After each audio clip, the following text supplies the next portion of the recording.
So hey guys, welcome back to our YouTube channel. So finally बहुत दिनों बाद हम लोग फिर से एक अपना नया सीरीज चालू करने वाले हैं। हम लोग ने इस चैनल पर मॉडर्न एनाटॉमी, क्रिया शारीर, पदार्थ विज्ञान, संस्कृत, उसके साथ साथ पीवाईक्यूज कर रखे हैं। सबकी एक प्लेलिस्ट डेडिकेटेड बन रखी है। कोई भी मतलब ऐसा नहीं होता कि मैंने आधा पढ़ा रहे, मैंने पूरा चीजें पढ़ाई हैं। चैप्टर 1 से लेकर चैप्टर आखिरी तक, चाहे वो क्रिया शारीर हो सकती है। अभी जल्दी में क्रिया शारीर कंप्लीट हुई है, वो भी जाके एक बार चेकआउट कर सकते हैं। पदार्थ विज्ञान आप देख सकते हैं, पूरा एकदम वर्ड टू वर्ड एकदम एग्जैक्टली जैसा आपसे सिलेबस में दिया हुआ है उसी तरीके से कवर करा है। हर एक पॉइंट, हर एक चीज उसमें है। अब जिस तरीके से हम लोगों ने मॉडर्न एनाटॉमी अपनी कंप्लीट करी थी, ऑल्दो मॉडर्न एनाटॉमी बहुत बड़ा एक सब्जेक्ट आता है आपके बीएमएस फर्स्ट ईयर के लिए, बट ये होता है ना कि उस बड़े सब्जेक्ट में भी क्या आपके काम का है, क्या आपके काम का नहीं है, ये आपको डिफरेंशिएट करना आना चाहिए। कौन सी चीजें हैं जो आपका बस टाइम वेस्ट कर रही हैं, और कौन सी चीजें ऐसी हैं जो हाँ आपके एग्जाम्स में आ सकती हैं, आपसे पूछी जा सकती हैं। कौन सी ऐसी चीजें हैं जो आपके कॉन्सेप्ट बनाएंगी, कौन सी ऐसी चीजें हैं जो बेफालतू की हैं, बहुत ज्यादा उस चीज पे लोड लेने की जरूरत नहीं होती, ये आपको पता होना चाहिए। कैसे पता चलेगा? यहीं से पता चलेगा। मॉडर्न एनाटॉमी में चीजें हम लोगों ने कवर करी हैं, अब हम लोग पकड़ेंगे मॉडर्न फिजियोलॉजी को। मॉडर्न फिजियोलॉजी में हम लोग अगर अपने सिलेबस को देखते हैं, तो सबसे पहला जो पार्ट बी का वन है, पार्ट बी का वन, आपको पार्ट बी क्या है? तो पार्ट बी वो है मॉडर्न वाला पार्ट। पार्ट ए होता है जो, वो होता है अपना आयुर्वेद वाला पार्ट। तो पार्ट ए में आयुर्वेद वाला पार्ट है जो हम लोग ने कवर कर लिया है। अब हम लोग पार्ट बी कवर करेंगे जो है मॉडर्न वाला। इसमें वन है ये फिजियोलॉजी होम्योस्टैसिस, पहली यूनिट आती है, ये यूनिट होती है। तो सबसे पहले फिजियोलॉजी होम्योस्टैसिस में हम लोग देखते हैं कि होम्योस्टैसिस कैसे होता है, क्या फिजियोलॉजी है इसके पीछे, सेल की क्या फिजियोलॉजी है, कि सेल किस तरीके से रहता है, किस तरीके से सेल डेथ होती है, उसमें किस तरीके से फंक्शन होता है, वो हम लोग देखेंगे। बाकी मेम्ब्रेन फिजियोलॉजी है कि कैसे मेम्ब्रेन बनी होती है, और कैसे कैसे उससे ट्रांसपोर्टेशन होता है वेरियस सब्सटेंसेस का। और रेस्टिंग मेम्ब्रेन पोटेंशियल क्या होती है, एक्शन मेम्ब्रेन पोटेंशियल क्या होता है, उसके बाद एसिड बेस बैलेंस और इलेक्ट्रोलाइट बैलेंस। उसके अलावा study of basic component of food हम लोग इस चैप्टर में, इस यूनिट में देखने वाले हैं। इस वीडियो को साथ साथ जैसे हम लोगों ने एनाटॉमी में अपना कवर करा था, उसी तरीके से हम लोग इसको कवर करेंगे। साथ साथ मैं लिखता हुआ चलूंगा, साथ साथ नोट्स बनाएंगे। आप भी अपना पेपर पेन उठा सकते हैं, आप भी साथ साथ नोट बना सकते हैं, जिससे आपके आने वाले एग्जाम्स के लिए आपको हेल्प मिलेगी। बाकी अगर नहीं है तो कोई बात नहीं, ये वाले जो नोट्स होंगे मैं प्रोवाइड करूंगा आगे। तो चलिए देखते हैं इस चैप्टर में क्या है। सबसे पहले आता है definition and mechanism of maintenance of homeostasis. तो होम्योस्टैसिस को अगर हम लोग डिफाइन करते हैं, होम्योस्टैसिस, तो होम्योस्टैसिस एक्चुअली में होता क्या है? तो होम्योस्टैसिस जो बॉडी का टेम्परेचर होता है, या फिर बॉडी का कोई भी ऐसी चीज होती है अंदर जो मेंटेन नहीं हो पा रही है।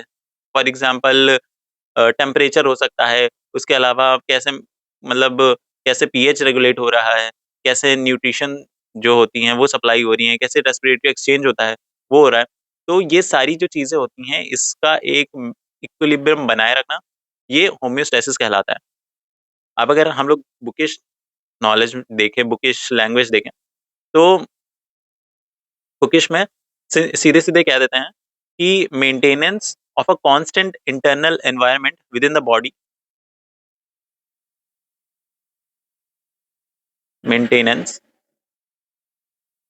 ऑफ कांस्टेंट इंटरनल एनवायरनमेंट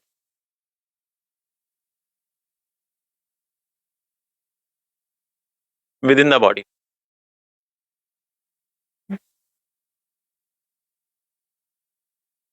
इससे क्या होता है? इससे जो बॉडी के अंदर की जो सिस्टम से जो चीजें हैं वो अच्छे तरीके से चल पाती हैं। अब फॉर एग्जांपल हमारी बॉडी में एक पीएच मेंटेन है, ब्लड में एक पीएच मेंटेन है, तो अगर उस पीएच से ऊपर जाएगा तो दिक्कत हो जाएगी, एसिडोसिस हो जाएगा, उससे कम हो जाएगी तो उससे दिक्कत हो जाएगी। ऐसे ही हमारे रेस्पिरेटरी सिस्टम में है, ऑक्सीजन और कार्बन डाइऑक्साइड का एक बैलेंस बना हुआ है। अगर कार्बन डाइऑक्साइड की मात्रा ज्यादा हो जाती है तो उससे दिक्कत हो जाएगी, अगर ऑक्सीजन की मात्रा कम हो जाती है तो उससे दिक्कत हो जाएगी। इसी तरीके से जो भी चीजें होती हैं हमारी बॉडी में, उस चीज का एक स्टेबल बनाए रखना एनवायरनमेंट, उसको हम लोग होम्योस्टेसिस कहते हैं। अब इसके क्या क्या कंपोनेंट्स होते हैं वो एक बार देख लेते हैं। कंपोनेंट,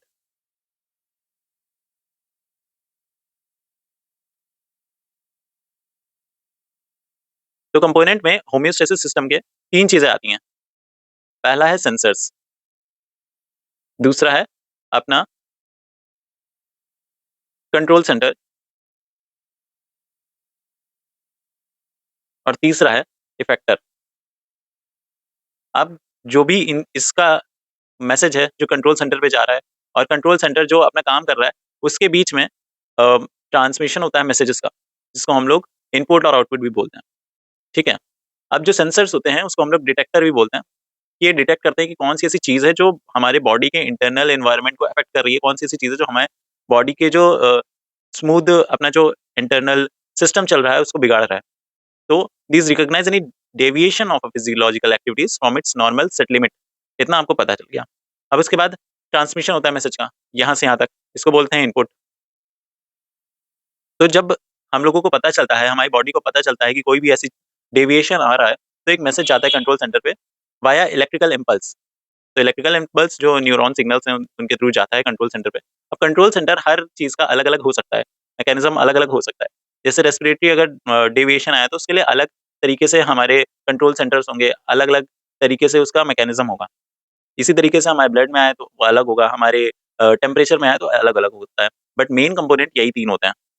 फिर उसके बाद आता है कंट्रोल सेंटर। तो कंट्रोल सेंटर जनरली ब्रेन ही होता है, जो कि इंटीग्रेट करता है कि कौन-कौन सी ऐसी चीज़ें हैं जो दिक्कतें दे रही हैं, और फिर जो भी इन्फॉर्मेशन आई है उसको समझ के और जो भी नेसेसरी कमांड्स हैं वो देता है। उसके बाद इफेक्टर आता है। तो इफेक्टर क्या होता है? इफेक्टर कोई भी नॉर्मल जो बॉडी ऑर्गन है या टिश्यू है वो होता है, जो कि जो सिग्नल्स कंट्रोल सेंटर ने दिए हैं वो अपना लेता है। उसके बाद जो भी चीज़ें करने लायक होती है कि हाँ, ये चीज़ करी जा सकती है, जिससे हमारी जो बॉडी में दिक्कतें आई हैं वो सही हो जाएँ, तो वो इफेक्टर का काम होता है। तो आई थिंक ये चीज़ें आपको पता चल गई होंगी कि कौन-कौन से कंपोनेंट होते हैं। देखिए, बहुत ज़्यादा लिखने की ज़रूरत नहीं है, समझिए, समझेंगे उसके बाद आप अपने आप बना सकते हैं। तो अभी तक हम लोगों ने इतनी चीज़ें पढ़ी कि होमियोस्टेसिस होता क्या है, फिर कौन-कौन से कंपोनेंट होते हैं। अब कौन-कौन सी चीज़ें होती हैं बॉडी सिस्टम की जिसमें होमियोस्टेसिस का रोल होता है, तो वो भी देख लेते हैं। Role of body system in homeostasis.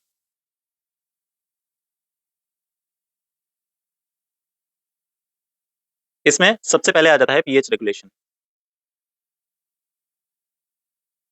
तो पीएच रेगुलेशन 7.4, ठीक है? जो एक्स्ट्रा सेलुलर फ्लूइड होता है, उसका जो पीएच होता है, वो होता है 7.4। अब इसको ही बनाए रखते हैं, ये जो हमारे बॉडी के सिस्टम्स होते हैं, जो होमियोस्टेसिस होता है, वो बनाए रखता है। फिर उसके बाद और क्या-क्या चीज़ें होती हैं जिसको मतलब बनाए रखता है? तो दूसरा है टेम्परेचर, ठीक है? तो जो 37 डिग्री सेल्सियस बॉडी का टेम्परेचर होता है, तो उसको बनाए रखता है। अब कभी अगर ऊपर-नीचे हो जाता है, तो जो बॉडी के सेंटर्स होते हैं, जो स्वेटिंग हो जाती है, जो शिवरिंग होती है, ये सारी जो एक्शंस हैं, इनके थ्रू हमारे बॉडी का टेम्परेचर रेगुलेट होता है। उसके अलावा आता है न्यूट्रिएंट सप्लाई। तो न्यूट्रिएंट सप्लाई जैसे डाइजेस्टिव सिस्टम है, वो हमारे फूड फूड जो होता है, फूड हम लोग इंटेक करते हैं, उसको प्रोसेस करता है। और फिर सर्कुलेटरी सिस्टम होता है, तो वो जाके जो न्यूट्रिएंट होते हैं, मतलब जो बॉडी ने खाना खाया, उससे जो डाइजेस्टिव सिस्टम है, उसने न्यूट्रिएंट निकाले और वो ब्लड में भेजा। तो ये वाला जो सिस्टम होता है, उसको हम लोग कहते हैं न्यूट्रिएंट सप्लाई, जो खाने से हमारे ब्लड में आ रही है। ये भी इसमें भी होमियोस्टेसिस का रोल होता है कि हाँ, अच्छे तरीके से वो जा पा रहा है, हमारी बॉडी में लग पा रहा है कि नहीं लग पा रहा है। फिर उसके बाद आता है रेस्पिरेटरी गैसेस, रेस्पिरेटरी गैसेस, जो O2 और CO2 का एक्सचेंज होता है, वो आता है इसमें।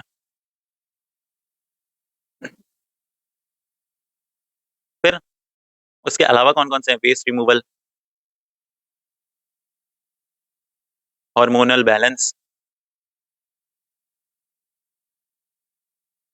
उसके अलावा आता है इलेक्ट्रोलाइट बैलेंस, इलेक्ट्रोलाइट बैलेंस, और उसके बाद आता है अपना वाटर, वाटर बैलेंस। जो बॉडी में अमाउंट ऑफ वाटर है, कहीं वो कम तो नहीं हुआ जा रहा है, कहीं वो तो ज़्यादा तो नहीं हुआ जा रहा है। ये चीज़ भी हमारी जो होमियोस्टेसिस होती है, उसके थ्रू होता है। फिर उसके बाद किस तरीके से मैकेनिज़्म होता है, क्या किस तरीके से एक्शन करता है ये? Mechanism of action. देखिए, बहुत तरीके हैं जिस तरीके से आपको पढ़ाया जा सकता है। ऐसा नहीं है कि हर तरीके से हर इंसान को समझ में आए। बट जो भी तरीका सबसे ईज़ीएस्ट होता है, वही इंसान जनरली लेता है। जैसे मैंने तो यहाँ पे ये लिया है, जैसे पिछले वीडियोज़ में मैंने देखा था जो एनाटॉमी का था, तो एनाटॉमी में जिस तरीके से मैं लिख रहा था, साथ-साथ लिख रहा था मैं, साथ-साथ आप लोग जो देख रहे हैं, वो लोग भी लिख रहे थे, तो उससे कहीं ज़्यादा समझ में आया इन कंपैरिज़न टू बाकी अदर मेथड जिसमें सीधे पीपीटी लाके दिया गया है, या फिर जिसमें सुंदर-सुंदर सी हैंड रिटेन नोट्स लाके दे दिया उसमें, तो उसमें थोड़ा कम समझ में आता है। जो साथ-साथ लिखते हैं, साथ-साथ समझते हैं, उसमें ज़्यादा आता है। तो आई होप जो चीज़ें मैं लिख रहा हूँ, जैसे कंपोनेंट्स है, तो कंपोनेंट्स में सेंसरी डिटेक्शन आ गया, कंट्रोल सेंटर आ गया और इफेक्टर आ गया। तो इसका मतलब अब आपको पता होगा। इसके बारे में चाहे जितना लिखने को आ जाए, आप लिख सकते हैं।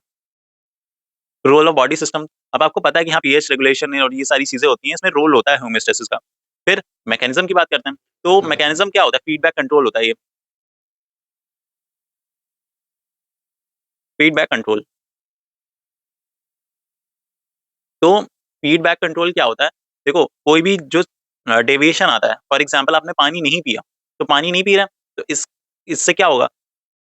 जो बॉडी का वाटर लेवल है, वो कम हो जाएगा। बॉडी के वाटर लेवल कम होने से कुछ सिग्नल्स जाएँगे ब्रेन के थ्रू। तो जब ब्रेन के पास सिग्नल्स आएँगे तो देखेगा हाँ, बॉडी में वाटर की कमी हो रही है, अब बॉडी को चाहिए पानी। तो हमारे जो टंग होती है वो सुखाने लगता है और उसके अलावा बहुत सारी जो चीज़ें होती हैं वो हमारी बॉडी में होने लगते हैं। डिहाइड्रेशन होने लगता है, प्यास लगती है, चीज़ें होती हैं। तो वो बोलता है कि हाँ, पानी पी लो। तो पानी पीने की वो इच्छा जो जागृत होती है, तो उसकी वजह से हम लोग पानी पीते हैं। तो एक तरीके के क्या हो गया, फीडबैक कंट्रोल हो गया। आप लोगों ने एनसीईआरटी में पहले नीट के टाइम पे पढ़ा भी होगा, जो पॉजिटिव फीडबैक मैकेनिज़्म होता है, उसमें जो ऑक्सीटोसिन रिलीज़ होता है, जिससे चाइल्ड बर्थ होता है।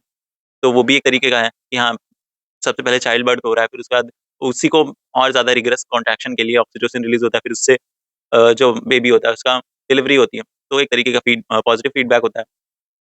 इसी तरीके से चीज़ें होती हैं, कोई भी हार्मोन जब ज़्यादा रिलीज़ होने लगता है, तो उसको कम करने के लिए एक नेगेटिव फीडबैक जाता है कि हाँ, ये हार्मोन बहुत ज़्यादा रिलीज़ होने लगा है। थायरॉक्सिन बहुत ज़्यादा रिलीज़ हो गया। तो अब जाता है ब्रेन के पास सिग्नल, वो कहता है कि अब कम करो। तो वो इन्हिबिट कर देता है, वो जो भी ग्लैंड होता है जो उसे प्रोड्यूस कर रहा होता है, उसको इन्हिबिट करके कम कर देता है। तो यही चीज़ फीडबैक कंट्रोल होती है। तो इसमें भी 2 चीज़ें आती हैं।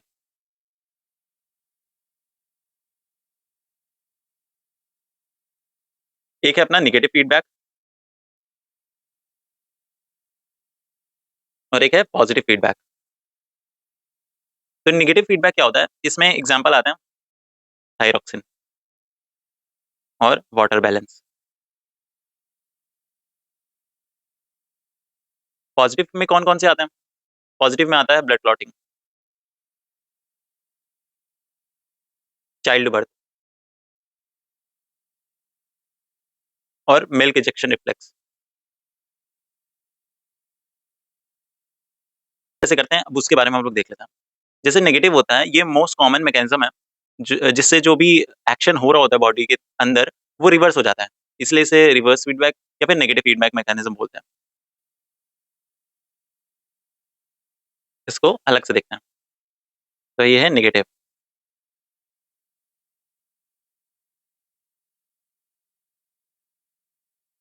देखिए, जो ये फीडबैक मैकेनिज़्म है, नेगेटिव फीडबैक और पॉजिटिव फीडबैक मैकेनिज़्म, ये बहुत इंपॉर्टेंट आ जाते हैं, क्योंकि डायरेक्ट ये इस पे शॉर्ट नोट आ जाता है कि write down short note on negative feedback mechanism या फिर पॉजिटिव फीडबैक मैकेनिज़्म। तो आपको उस वहाँ पे डायरेक्ट सिर्फ इसके ही बारे में लिखना होता है। तो इसके जो जितने भी एग्ज़ाम्पल्स होते हैं, वो इंपॉर्टेंट इसी वजह से आ जाते हैं। अब जैसे इसमें थायरॉक्सिन का एग्ज़ाम्पल लिया, तो जब थायरॉक्सिन का नॉर्मल लेवल होता है, नॉर्मल लेवल ऑफ थायरॉक्सिन, तो 2 चीज़ें होती हैं, या तो बढ़ जाएगा या तो घट जाएगा। अगर बढ़ गया, तो क्या होगा? इंक्रीज़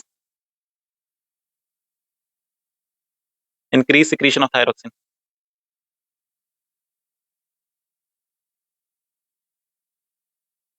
और यहाँ पे डिक्रीज़ सिक्रीशन ऑफ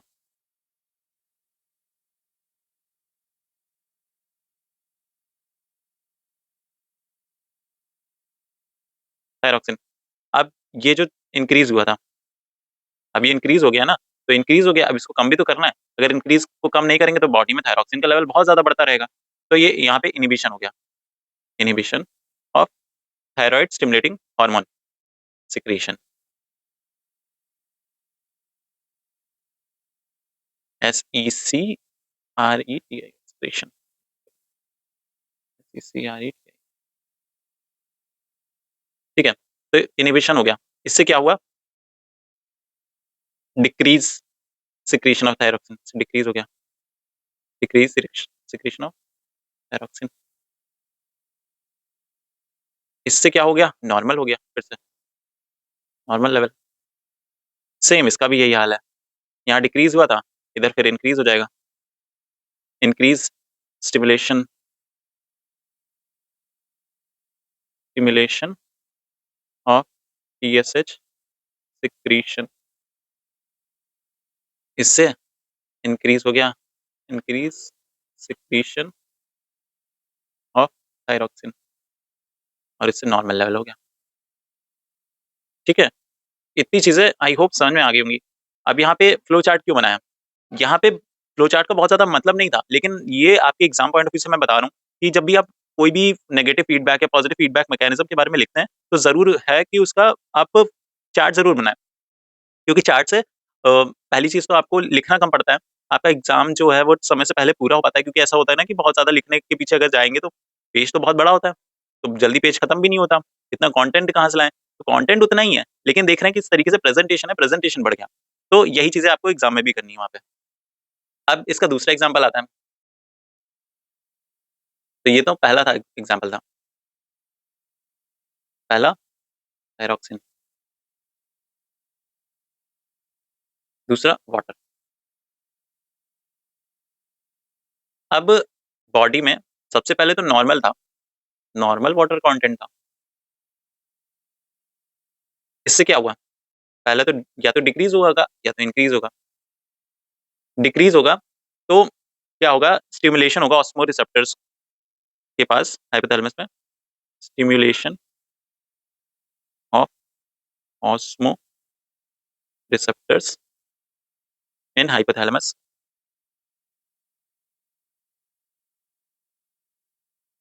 और दूसरी चीज क्या होगी, थर्स्ट होगा। फिर जब ऑस्मो रिसेप्टर्स जो है हाइपोथैलेमस में वो स्टिमुलेट हो जाएंगे, तो एडीएच का सिक्रीशन करेंगे, इंक्रीज एडीएच सिक्रीशन। एडीएच कहाँ से आता है बताइए, एनसीईआरटी में आपने पढ़ा होगा, फ्रॉम पोस्टीरियर पिट्यूटरी। इससे क्या हुआ, इंक्रीज वाटर रिटेंशन, तो हमारे बॉडी से वाटर का बाहर निकलना कम हो गया बाय किडनी, तो इससे नॉर्मल हो गया फिर लेवल। थर्स्ट हुआ, तो थर्स्ट से मतलब प्यास लगी तो हम लोग ने पानी पी लिया, इंक्रीज वाटर इनटेक, तो इससे क्या हो गया, इससे भी ये चीज हो गई। अब इंक्रीज जब हुआ तो थर्स्ट नहीं लगी, नो थर्स्ट, इसलिए ठंड में आप लोग देखते होंगे आपको प्यास नहीं लगती। और इसमें जो भी वहां चीजें थी, तो उसी का उल्टा कर लो, no stimulation, no stimulation of osmoreceptors in hypothalamus, तो इससे डिक्रीज हो गया एडीएच का सिक्रीशन, डिक्रीज एडीएच सिक्रीशन। इससे क्या हो गया, decrease water retention by kidney, फिर नॉर्मल हो गया। No thirst, decrease water intake, decrease water intake, इससे क्या हो गया, इससे भी नॉर्मल हो गया। देख रहे हैं किस तरीके से नेगेटिव फीडबैक है, जब बॉडी में पानी बढ़ता है या कम होता है, तब किस तरीके से हमारे बॉडी में हाइपोथैलेमस और ये जो थर्स्ट होता है, ये हमारे वाटर कंटेंट को नॉर्मल करता है बॉडी के। तो ये थे एग्जांपल्स हमारे नेगेटिव फीडबैक के। अब पॉजिटिव फीडबैक के देखते हैं, पॉजिटिव फीडबैक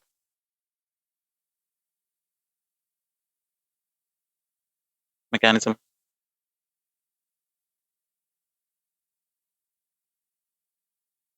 इसमें भी पहला आ जाता है कोगुलेशन ऑफ ब्लड, ये आपने एनसीईआरटी में पढ़ा होगा, लेकिन एक बार फिर से पढ़ लेते हैं। तो सबसे पहले इंजरी हो गई, इंजरी, चोट लग गई, तो ये जो ब्लड वेसल थी वो ब्लीड करने लगी, ब्लीडिंग। तो जब ब्लीडिंग हुई तो क्या हुआ, formation of, formation of prothrombin activator. देखिए यहाँ पे आपको ब्लड क्लॉटिंग मैकेनिज्म पे बहुत ज्यादा फोकस नहीं करना है, पॉजिटिव फीडबैक मैकेनिज्म पे फोकस करना है। अब आप कहेंगे कि बहुत सारे फैक्टर्स होते हैं जो कि ब्लड क्लॉटिंग में रिस्पॉन्सिबल होते हैं, वो फैक्टर्स के बारे में क्यों नहीं बताया, ये नहीं क्यों नहीं बताया, वो क्यों नहीं बताया। ठीक है, हर चीज का एक समय होता है आने दो। अभी जब हम लोग ब्लड पढ़ेंगे, उसमें चीजें पढ़ेंगे तो उसमें आएगा। अभी यहाँ पे पॉजिटिव फीडबैक है, तो पॉजिटिव फीडबैक के पॉइंट ऑफ व्यू से हम लोग देखेंगे। तो इससे क्या हुआ, कन्वर्जन हो गया, conversion of prothrombin into thrombin. अब इससे क्या हो गया, conversion of fibrinogen into fibrin.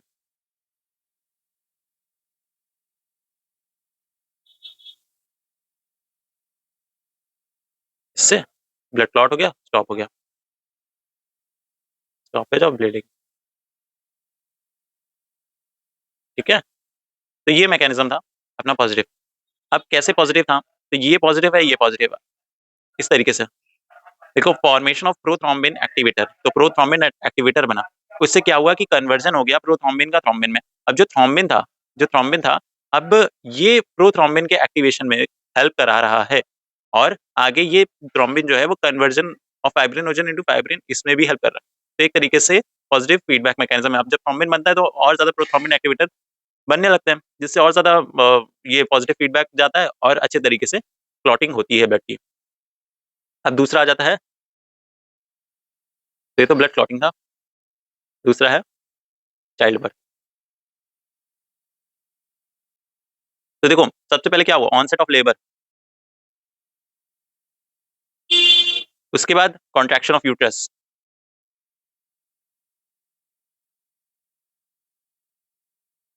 अब movement of foetus, movement of foetus into cervix, बाहर निकलने लगा। अब बाहर निकलने लगा तो सर्विक्स जो था वो डायलेट हो गया, डायलेशन ऑफ सर्विक्स। लेकिन अब यहाँ से बाहर तो निकल रहा है, लेकिन जो डायलेशन हो रहा है सर्विक्स का, उससे क्या हो रहा है कि जो मूवमेंट है उसका, movement of foetus through cervix, इसने क्या करा, स्टिमुलेट करा रिसेप्टर्स को सर्विक्स में जो थे, स्टिमुलेट रिसेप्टर्स इन सर्विक्स। तो इससे क्या हुआ, discharge of impulse from the receptor, फिर transmission of impulse to hypothalamus,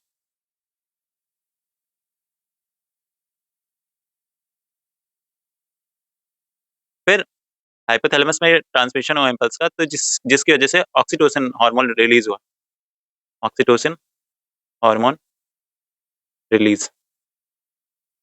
अब इसने क्या करा, और ज्यादा कॉन्ट्रैक्शन करा, तो एक तरीके से पॉजिटिव फीडबैक मैकेनिज्म चालू हो गया।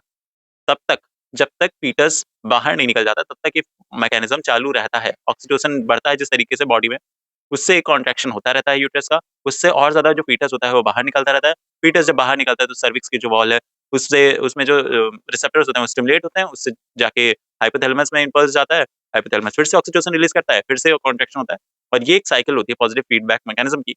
तो वो चलती रहती है।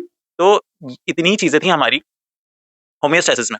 अगर आएगा होम्योस्टेसिस, तो होम्योस्टेसिस 10 नंबर में भी आ सकता है, 5 नंबर में भी आ सकता है। जनरली ये 10 नंबर में आ जाता है, क्योंकि इसमें बहुत कुछ है लिखने को। और 5 नंबर में आएगा तो एक फीडबैक कंट्रोल मैकेनिज्म्स के बारे में लिखने को आ जाएगा, या तो नेगेटिव के बारे में आ जाएगा, या तो पॉजिटिव के बारे में आ जाएगा। इतनी चीजें आई होप समझ में आ गई होंगी कि होम्योस्टेसिस में क्या क्या चीजें थी, और किस किस तरीके से आपको एग्जाम पॉइंट ऑफ व्यू से लिखना है। देखिए, ये जो चीजें थी बहुत सिंपली मैंने लिखा है, कोई ऐसे बहुत ज्यादा इसमें दिमाग लगाने वाली चीजें नहीं है। सिर्फ फ्लो डायग्राम और चार्ट्स के थ्रू ही मैंने चीजें बताई हैं, और इतना ही चाहिए होता है बीएमएस फर्स्ट ईयर के टीचर को। बाकी आप इसको और ज़्यादा कितना एलैबोरेट कर सकते हैं, डिपेंडिंग ऑन यू कि आपके पास कितना टाइम है और किस तरीके से आप इसको और प्रेजेंट कर सकते हैं। बट मेरे हिसाब से this is the best way to write in your exams. बाकी हम लोग ने होम्योस्टेसिस कंप्लीट कर लिया है, अब हम लोग पढ़ेंगे सेल फिजियोलॉजी पे। देखो, सिर्फ एनसीएसएम सिलेबस को उठाकर उसी के जो चीज़ें हैं, उसी के जो यूनिट्स हैं, उनके बारे में पढ़कर हम लोग पूरा सिलेबस कवर कर सकते हैं। तो इसी तरीके से हम लोग कवर करेंगे, और एक वीडियो में जब तक ये पूरा पहला कवर नहीं हो जाता, तब तक ये वीडियो बनेगी। इसमें चाहे 2 घंटे लगे, 3 घंटे लगे, उससे मुझे फ़र्क नहीं पड़ता। मुझे एक दी बेस्ट क्वालिटी कंटेंट देना है। जैसे मॉडर्न एनाटॉमी हम लोग ने करा था जिसमें 1.5 घंटे 2 घंटे की वीडियो थी, लेकिन स्टिल बच्चे देख रहे थे क्योंकि उसमें क्वालिटी कंटेंट था। इसी तरीके से इसमें भी हम लोग करेंगे। अब सेल फिजियोलॉजी के बारे में देखते हैं कि कौन-कौन सी ऐसी चीज़ें हैं सेल फिजियोलॉजी के अंदर। और हाँ, इन सब का रेफरेंस मैं ले रहा हूँ कि ये सेमिलिंगम बुक से। अगर आपको कोई भी ऐसी चीज़ लगती है जो गलत है या फिर चीज़ है तो एक बार के सेमिलिंगम बुक से जाके आप लोग उसे रीचेक कर सकते हैं। ठीक है? तो ऐसा नहीं है कि कोई भी ऐसे छोटा-मोटा कहीं से उठा लिया, नहीं। और हाँ, कोई भी आप देखेंगे मॉडर्न फिजियोलॉजी के बीएमएस के लिए नोट्स तो उसमें सिर्फ़ इतना ही होम्योस्टैसिस ही लिख के खत्म कर देते हैं, उसके अलावा नहीं पढ़ाते हैं। बट मेरा ऐसा है कि हाँ, जितना भी सिलेबस है तो सिलेबस कंप्लीट हो। ठीक है? अब हम लोग पढ़ेंगे सेल फिजियोलॉजी के बारे में। तो हम लोग देखते हैं सेल। तो सेल आपने एनसीईआरटी में भी पढ़ रखा होगा और बाकी जो 9th class, 10th class, 11th-12th जितने भी आपने स्कूल्स में पढ़ा होगा, तो उसमें आपने सेल्स के बारे में अच्छी खासी नॉलेज गेन कर ली है। अब यहाँ पे कौन-सी ऐसी अलग सी चीज़ें हैं जो हम लोग को मिलेंगी। तो सबसे पहले एक रिकैप देख लेते हैं, जो हम लोग ने प्रीवियसली पढ़ रखा है यहाँ पे, ताकि ऐसा ना हो कि कोई भी चीज़ छूट गई या फिर कोई रिवीजन अगर पॉइंट ऑफ व्यू से अगर करना चाह रहे हैं, तो जल्दी-जल्दी हो जाए। तो सबसे पहले हम लोग देखते हैं जनरल कैरेक्टरिस्टिक्स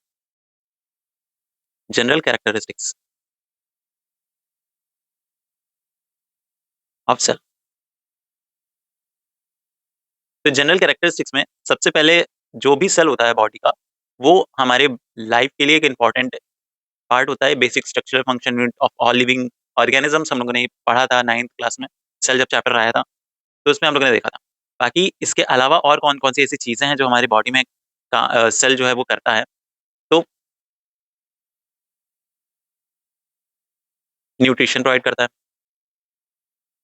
और क्या करता है? एनर्जी प्रोवाइड करता है और क्या करता है? Waste removal. अब ये भी तो सोचना जैसे आरबीसी बन तो रही हैं हमारी बॉडी में, लेकिन वो उनकी जो लाइफ स्पैन है 120 दिन, उसके बाद कहाँ जा रही हैं? तो कहाँ जा रही हैं? स्प्लीन में जाके वो मर कैसे रही हैं? ये सेल्स ही तो हैं जो उनको खत्म कर रही है और साफ सुथरा रख रही है हमारी बॉडी को। तो अगर यही सेल ही ना हो, तो हमारी बॉडी किस काम की? कोई काम की नहीं है। तो वेस्ट रिमूवल और उसके अलावा रिप्रोडक्शन ऑफ बॉडी। ठीक है? यहाँ सिर्फ रिप्रोडक्शन मतलब वही चीज़ नहीं है, बहुत चीज़ें होती हैं, जैसे सेल रिप्रोडक्शन होता है, उसमें अलग-अलग टाइप का फिशन होता है और बहुत सारी चीज़ें होती हैं। हमारी हर एक स्किन की लेयर जो है वो बन रही है। तो कैसे बन रही है? इसी तरीके से बन रही है, बाय डिवीज़न या फिर रिप्रोडक्शन। बट न्यूरॉन्स जो होते हैं हमारी बॉडी में, उसको छोड़कर सारी चीज़ें डिवाइड होती हैं। तो हम लोग उसको इसमें रख सकते हैं, इस कैटेगरी में। फिर दूसरी चीज़ हम लोग ने जनरल कैरेक्टरिस्टिक्स तो देख लिया। उसके अलावा लेवल ऑफ ऑर्गनाइज़ेशन भी होता है। लेवल ऑफ ऑर्गनाइज़ेशन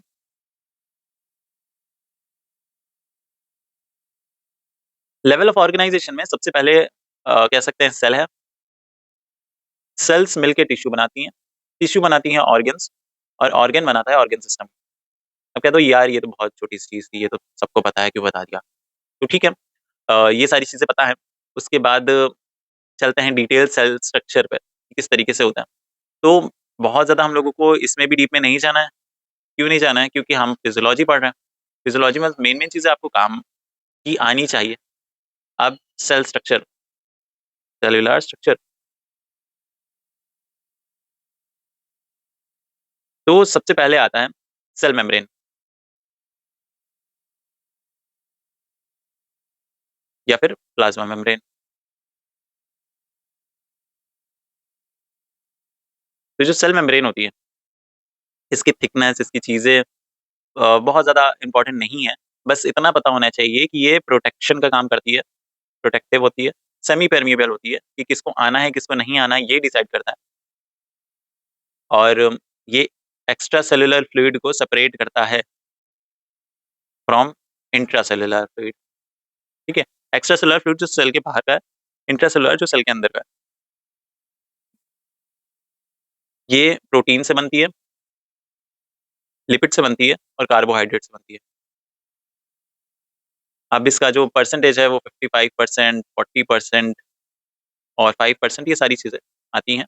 बहुत ज़्यादा इसके पीछे आपको याद करने के लिए टाइम वेस्ट करने की ज़रूरत नहीं है। बट हाँ, आपको पता होना चाहिए। उसके बाद इसके जो सेलुलर मॉडल्स हैं, वो किन-किन लोगों ने दिए? सेलुलर मॉडल सेलुलर मॉडल में भी एक मॉडल आता है जो आपने पहले भी पढ़ रखा होगा, Daniel Davidson model. Daniel Davidson Davidson model. ये इसमें क्या होता है, lipid sandwich between 2 protein layer. ये प्रोटीन है, ये प्रोटीन है। अब इसके बीच में लिपिड आ जाता है। तो ये बता रहे हैं, ये वाला जो मॉडल आता है, इसको कहते हैं डैनियल डेविडसन। फिर उसके बाद हम लोग ने देखा था यूनिट मेम्ब्रेन मॉडल, है ना? रिवाइज हो रहा है ना? आपने पढ़ा तो रखा है सब कुछ, लेकिन एक बार फिर से देख लीजिए। यूनिट मेम्ब्रेन में इसने सैंडविच मॉडल को रिप्लेस करा, क्योंकि इलेक्ट्रॉन माइक्रोस्कोपी आ गई थी उस वक्त, इलेक्ट्रॉन माइक्रोस्कोपी। फिर इसके बाद फ्लूइड मोज़ेक मॉडल।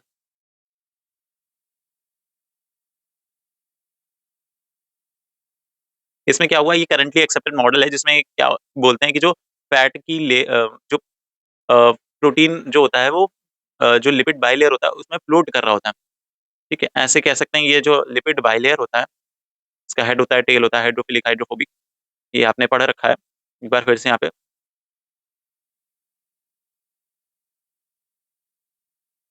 देखिए, इसी तरीके से आपको बनाना है, वहाँ पे इस तरीके से बना देंगे तो आपका बहुत ज़्यादा काम ईज़ी हो जाएगा। इसमें कुछ प्रोटीन्स होते हैं इस तरीके से, कुछ अंदर जैसे होते हैं, कुछ ऐसे होते हैं, ठीक है? तो इसमें भी एक कई टाइप के प्रोटीन होते हैं, जैसे कुछ होते हैं पेरिफेरल प्रोटीन्स, कुछ होते हैं ट्रांसमेम्ब्रेन या फिर इंटेग्रल, इंटेग्रल जो धसे हैं, उनको बोलते हैं। कुछ चैनल प्रोटीन होते हैं जो एक दोनों तरफ से जुड़े होते हैं ऐसे करके, ठीक है? ये हाइड्रोफिलिक एंड होता है और हाइड्रोफोबिक एंड होता है। हाइड्रोफिलिक एंड, और ये हाइड्रोफोबिक टेल, हाइड्रोफोबिक टेल्स। तो ये था। यहाँ पे हमारा काम ये नहीं है कि हम लोग इस चीज़ को पढ़ें, बस हम लोगों को एक रिवीजन चाहिए था, तो हमारा यहाँ पे रिवीजन हो गया। इसमें कौन-कौन सी चीज़ें होती हैं, अब हम लोग उसके बारे में बात करेंगे। सेल मेम्ब्रेन में, तो सेल मेम्ब्रेन में लिपिड होता है, प्रोटीन होता है, कार्बोहाइड्रेट होता है, हम लोगों ने ये चीज़ देख ली, ठीक है? फिर साइटोप्लाज्मिक ऑर्गेनेलीज़ कौन-कौन से होते हैं, जो हमारे सेल के अंदर होते हैं। तो हम लोगों ने यहाँ पे सेल मेम्ब्रेन देखा था। अब इसके बाद ये बी वाला पार्ट है, इसमें हम लोग देखेंगे ऑर्गेनेलीज़। इसके अंदर आता है पहले एंडोप्लाज्मिक रेटिकुलम। इसमें भी 2 आते हैं, रफ और स्मूथ। जो रफ एंडोप्लाज्मिक रेटिकुलम होता है, इसमें राइबोसोम्स आके चिपके रहते हैं, जिससे जो प्रोटीन सिंथेसिस होती है वो होती है।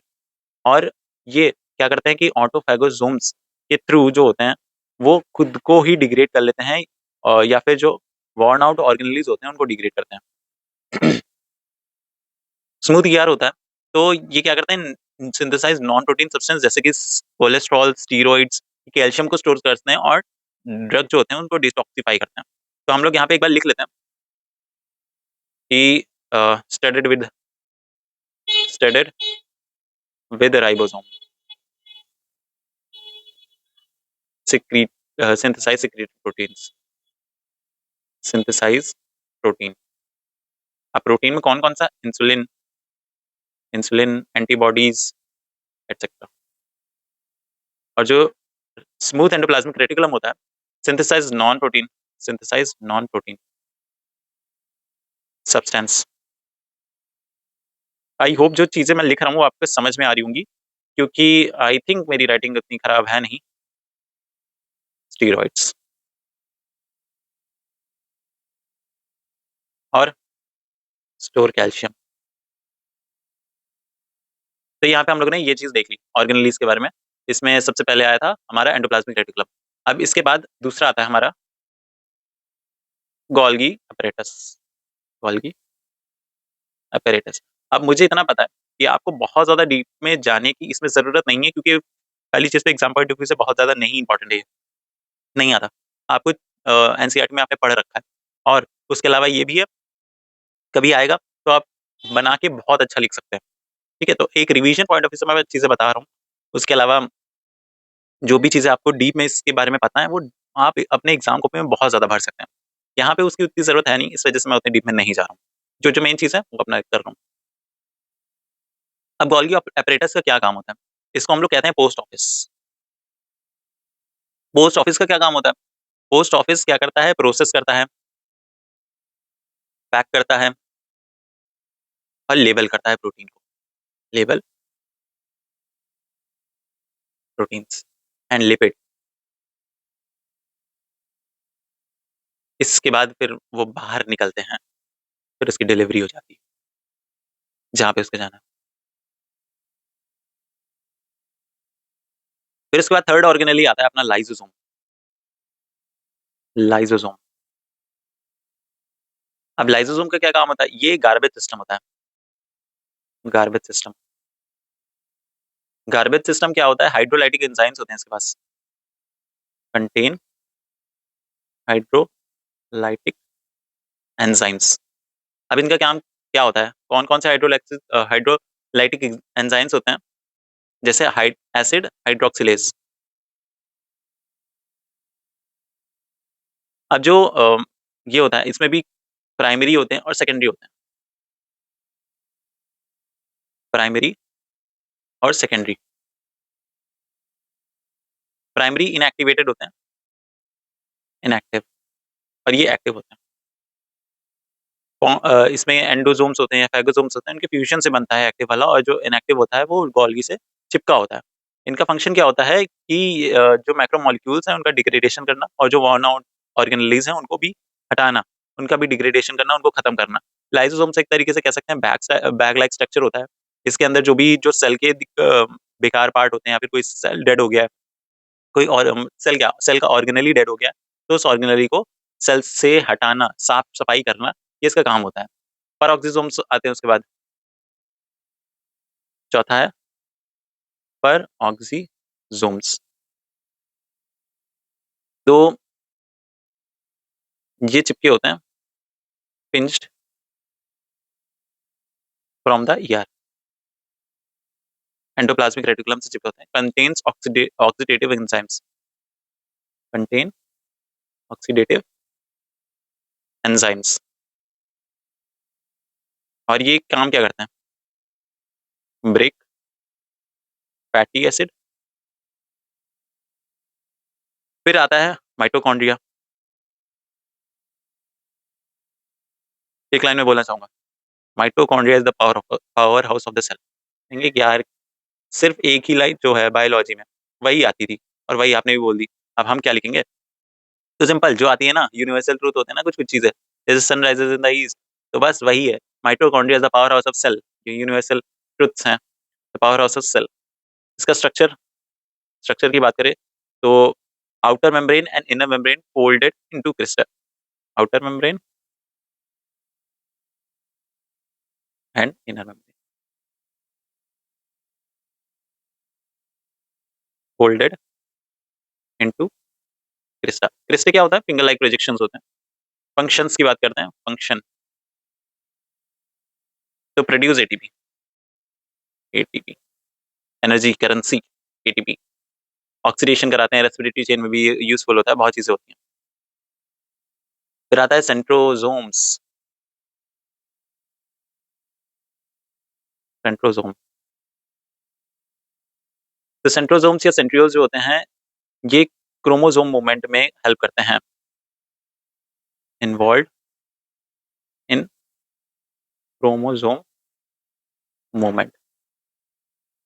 देखिए, अब यहाँ पे ऐसा नहीं है कि मैंने बहुत ज्यादा चीजें बताई हैं, बहुत ज्यादा चीजें नहीं बताई। यहाँ पे सेलुलर स्ट्रक्चर के बारे में, सेल मेम्ब्रेन के बारे में बताया, जिसको जो चीज आपको पहले से ही पता थी, एक बार रिवीजन करवाया। ऑर्गेनेलीज के बारे में, एंडोप्लाज्मिक रेटिकुलम और गोल्गी apparatus, लाइसोसोम्स, पेरोक्सिसोम्स और माइटोकॉन्ड्रिया।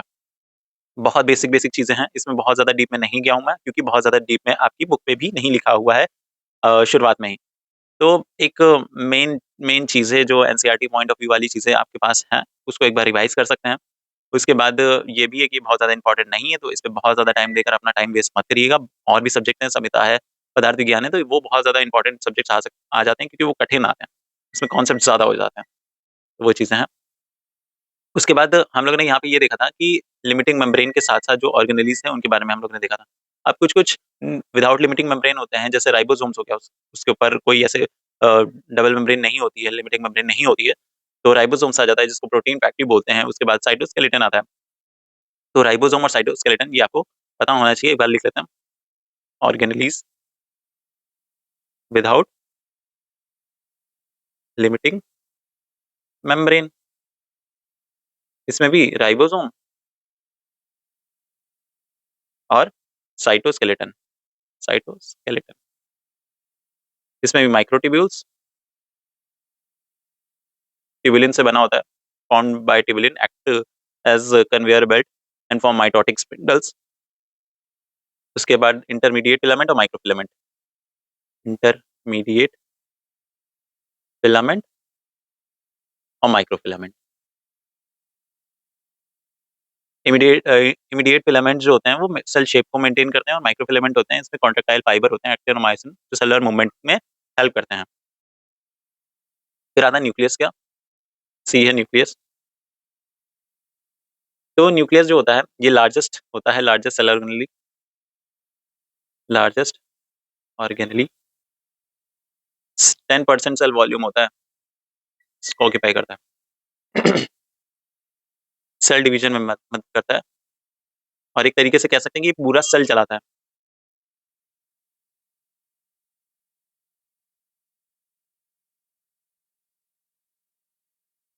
इसके कौन कौन से स्ट्रक्चर्स होते हैं? स्ट्रक्चर की बात करें तो न्यूक्लियर मेम्ब्रेन होता है इसमें, ये डबल लेयर्ड होता है, पोरस होता है। उसके बाद आता है न्यूक्लियोप्लाज्म, ये ग्राउंड सब्सटेंस होता है जो कि न्यूक्लियर मैट्रिक्स को कंटेन करता है, जो मतलब न्यूक्लियस के अंदर की जो चीजें होती है न्यूक्लियोप्लाज्म कहलाती है। क्रोमैटिन, डीएनए हिस्टोन कॉम्प्लेक्स बनाता है that condenses into chromosome before division, ठीक है। और न्यूक्लियोलस, ये सिंथेसाइज करता है और स्टोर करता है आरएनए को, जिससे वो आगे चल के राइबोसोम सब यूनिट बनाते हैं। इतनी चीजें हैं। फंक्शन क्या क्या काम करता है? सेल मेटाबॉलिज्म में काम करता है, प्रोटीन सिंथेसिस में, ग्रोथ में, हेरिडिटरी इन्फॉर्मेशन होती है, तो ये सारी चीजें इसके अंदर होती हैं। तो हेरिडिटरी इन्फॉर्मेशन होती है जिससे आगे चल के जो भी अपना डीएनए है, आरएनए, वो आगे जाता है। फिर genetics and cell life cycle, चौथा पॉइंट आ जाता है, genetics and cell life cycle.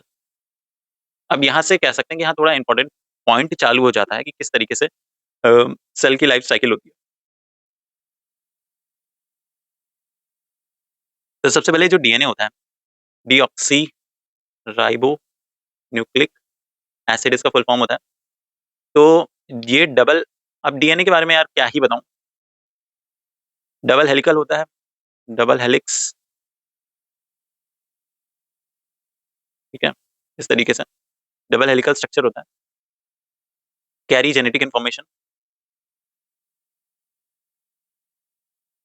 Consist of nucleotides, इसमें न्यूक्लियोटाइड्स होते हैं, शुगर फॉस्फेट्स, पीटीजीसी जो होता है इसमें, न्यूक्लियोटाइड्स। जीन की बात करते हैं तो ये पोर्शन होता है, अ portion of DNA providing the code for a specific protein, ठीक है। मतलब एक जैसे ये डीएनए है, इसमें ऐसे ऐसे ऐसे ऐसे ऐसे ऐसे ऐसे बना होता है, तो एक छोटा सा पोर्शन होता है जीन जो कि स्पेसिफिक प्रोटीन के लिए कोड करता है। अब जीन जो होता है वो आगे चल के अमाइनो एसिड्स और फिर प्रोटीन, इस तरीके से जो चीजें चलती रहती हैं, उन चीजों का आई थिंक कि आपने जो एनसीईआरटी पढ़ी है, एनसीईआरटी में भी अच्छे तरीके से वर्णन है ट्रांसक्रिप्शन का, ट्रांसडक्शन का, ट्रांसलेशन का, तो ये सारी चीजें भी इंपॉर्टेंट आती हैं। तो आई थिंक आपको इतनी चीजें बेसिक्स हैं। अब 11th 12th तो मैं फिर से नहीं पूरा पढ़ा सकता, छोटा छोटा रिवीजन करवा सकता हूँ, बट ऐसे कहते हैं कि पूरा प्रोसेस हर बार बताया जा सके आपको, तो वो चीज़ नहीं है। और उसकी चिंता भी मत करिए, आपके सिलेबस में जितनी चीज़ें आ सकती हैं उतनी चीज़ें मैं बता ही दूंगा। जो नहीं बता रहा हूँ उसका मतलब ये नहीं है कि वो चीज़ आ जाएगी, नहीं, वो चीज़ नहीं आने वाली, लेकिन हाँ आपके नॉलेज के लिए आपको पता होना चाहिए। फिर आता है RNA, RNA ribo nucleic, ribo nucleic acid. इसमें ये सिंगल स्टैंडर्ड होता है, और इसमें यूरेसिल होता है इन प्लेस ऑफ थायमीन। तो ये वही कॉमन चीज़ है। इसके 3 टाइप्स होते हैं, mRNA, tRNA और rRNA। mRNA होता है, ये कोड कैरी करता है, carries code to cytoplasm, messenger RNA बोलते हैं। ये होता है जेनेटिक मैसेज को डिकोड करता है, जेनेटिक मैसेज। और आरएनए होता है वो राइबोसोम का एक स्ट्रक्चर होता है, पार्ट ऑफ राइबोसोम स्ट्रक्चर। अब जीन एक्सप्रेशन, तो किस तरीके से जो जीन होता है, हमें तो पता चल गया जीन एक डीएनए का एक छोटा सा पोर्शन है, बट वो आगे चल के कैसे बना पाता है प्रोटीन्स। तो यहाँ पे जीन एक्सप्रेशन के बारे में बात करते हैं, अकर्स वाया ट्रांसक्रिप्शन। अब ट्रांसक्रिप्शन जो है, copying DNA to mRNA into nucleus, ऐसे कह सकते हैं, डीएनए टू आरएनए। और ट्रांसलेशन है, ट्रांसलेशन इज एमआरएनए जो था, एमआरएनए से प्रोटीन। ठीक है, एमआरएनए।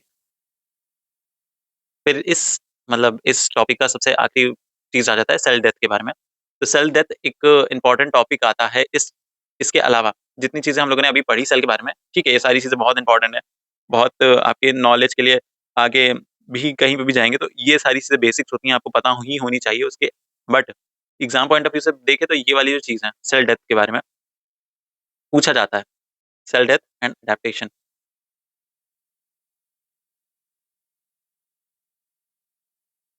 देखिए, हो सकता है कि ये वीडियो 2 घंटे की, 1.5 घंटे की बने, लेकिन उस चीज़ का लोड मत लीजिएगा। अभी भी बोल रहा हूँ, 2x पे करके देख लीजिए अगर आपको बहुत ज़्यादा बड़ी लग रही है।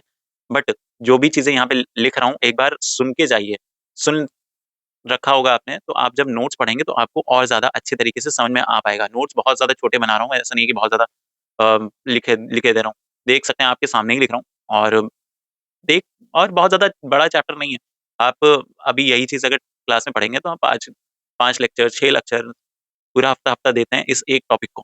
बट मैं यहाँ पे अगर आपके लिए एक ही वीडियो में सब कुछ ला रहा हूँ, तो आपको भी थोड़ी चीज़ें समझनी पड़ेंगी, ठीक है? तो सेल डेथ कैसे होता है? एपोप एपोप्टोसिस, 2 टर्म्स आते हैं इसमें, एपोप्टोसिस और नेक्रोसिस। अब एपोप्टोसिस क्या होता है कि इसको कहते हैं सेल सुसाइड, और necrosis cell murder. Cell suicide होता है, नेचुरल होता है, कंट्रोल्ड प्रोसेस होता है, कंट्रोल्ड। और इसमें जो अनवांटेड सेल होता है उसको रिमूव करता है, remove unwanted cells, unwanted cells. अब ये जो सेल मर्डर था जिसको हम लोग नेक्रोसिस कह रहे थे, ये एक्सीडेंटल डैमेज है, एक्सीडेंटल डैमेज। इसको इंजरी या इन्फेक्शन भी बोलते हैं। ये इन्फ्लेमेशन कॉज करता है।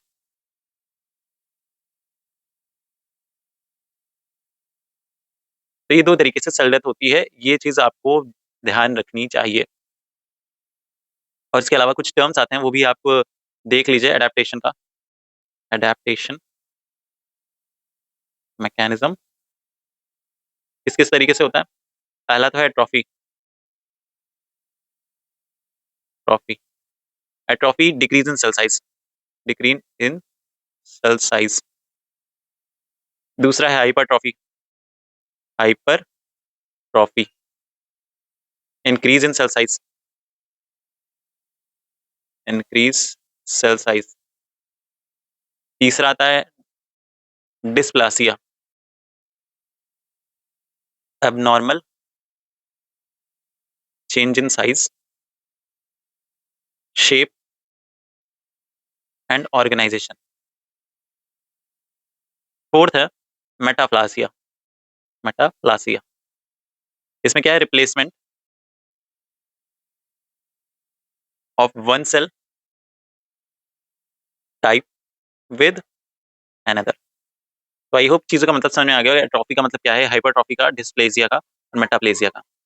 फिर स्टेम सेल्स के बारे में आता है, last topic of this, stem cell. तो स्टेम सेल्स क्या होते हैं? ये प्राइमरी सेल्स होते हैं, primary cells capable of self renewal and differentiation.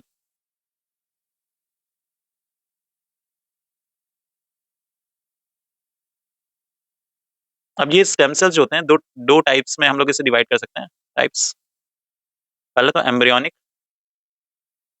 Embryonic, और दूसरा है एडल्ट या फिर सोमैटिक।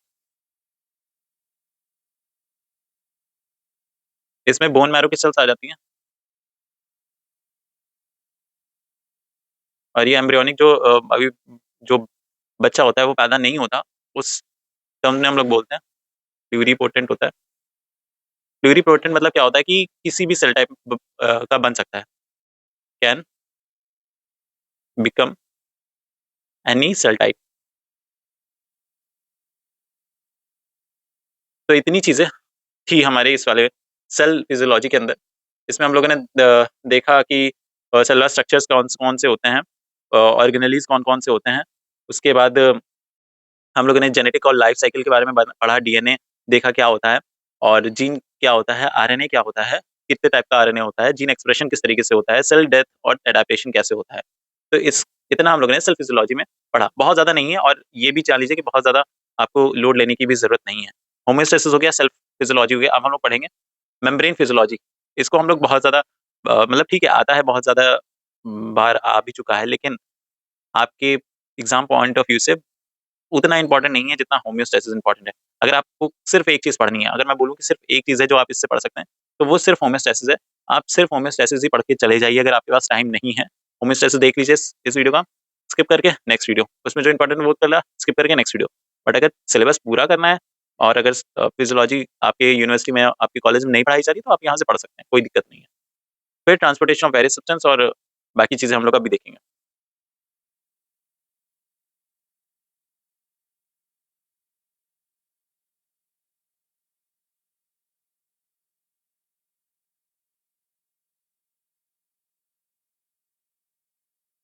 तो अब हम लोग पढ़ेंगे सेल जंक्शन के बारे में।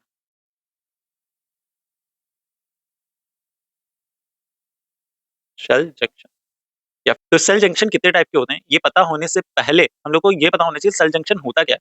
तो अगर हम लोग इसकी डेफिनेशन की बात करें, तो cell junction is the connection between, किसके किसके बीच, बिटवीन नेबरिंग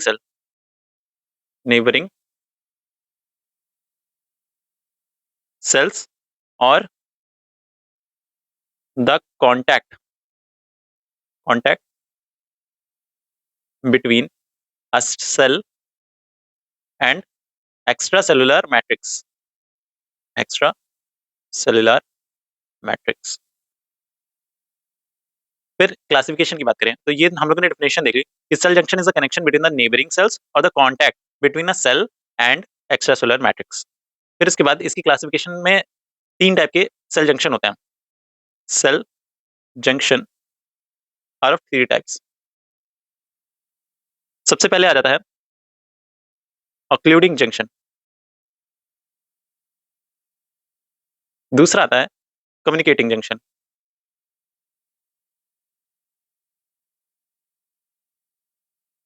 और तीसरा आ जाता है अपना एंकरिंग जंक्शन।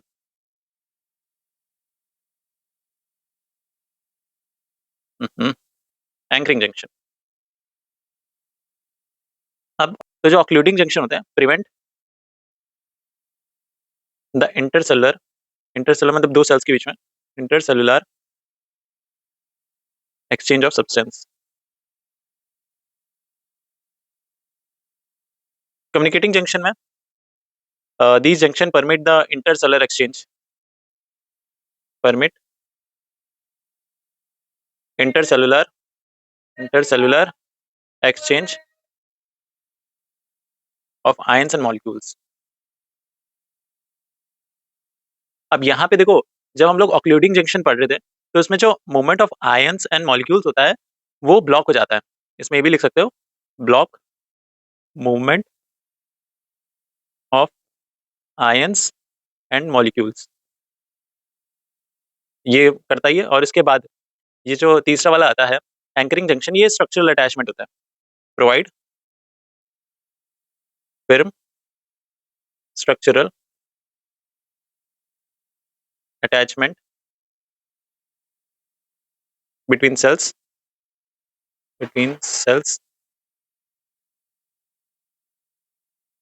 बिटवीन सेल्स, और between a cell and the extra cellular matrix, और between cell and the extra cellular matrix.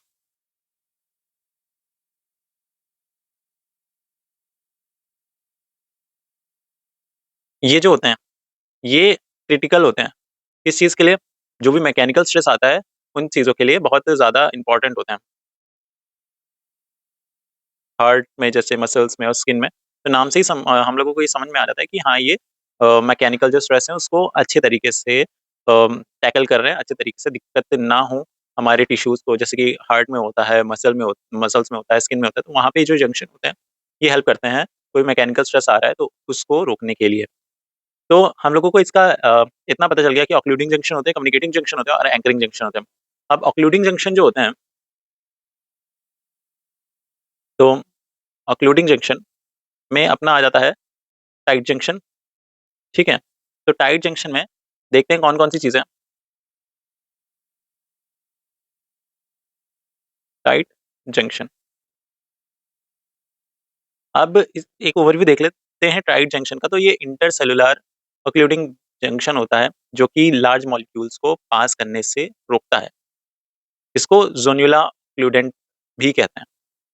अब इसमें बहुत ज़्यादा देखो डीप में जाने की ज़रूरत नहीं है, बट एक ओवरव्यू होना ज़रूरी है। तो बस ओवरव्यू के लिए आप ये लिख लीजिए कि ये इंटरसेलुलर ऑक्लूडिंग जंक्शन होता है, ये हम लोगों को पता ही है। ये किसके पैसेज को रोकता है? तो prevent passage of large molecules, ठीक है? बहुत ज़्यादा बड़े-बड़े जो मॉलिक्यूल्स होते हैं, उसको रोकता है। इसको हम लोग ज़ोनियोला ऑक्लूडेंस भी कहते हैं। बस इसकी लोकेशन देखो, लोकेशन की बात करें, लोकेशन है apical margin of epithelium, apical margin of epithelial and endothelial cells in intestinal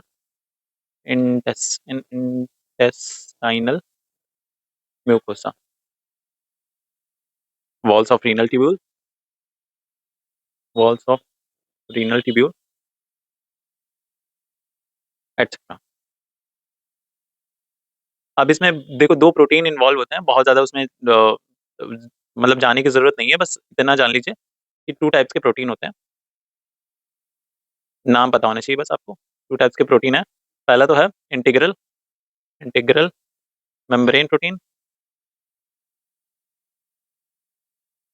और दूसरा है स्कैफोल्ड स्कैफोल्ड या फिर peripheral protein.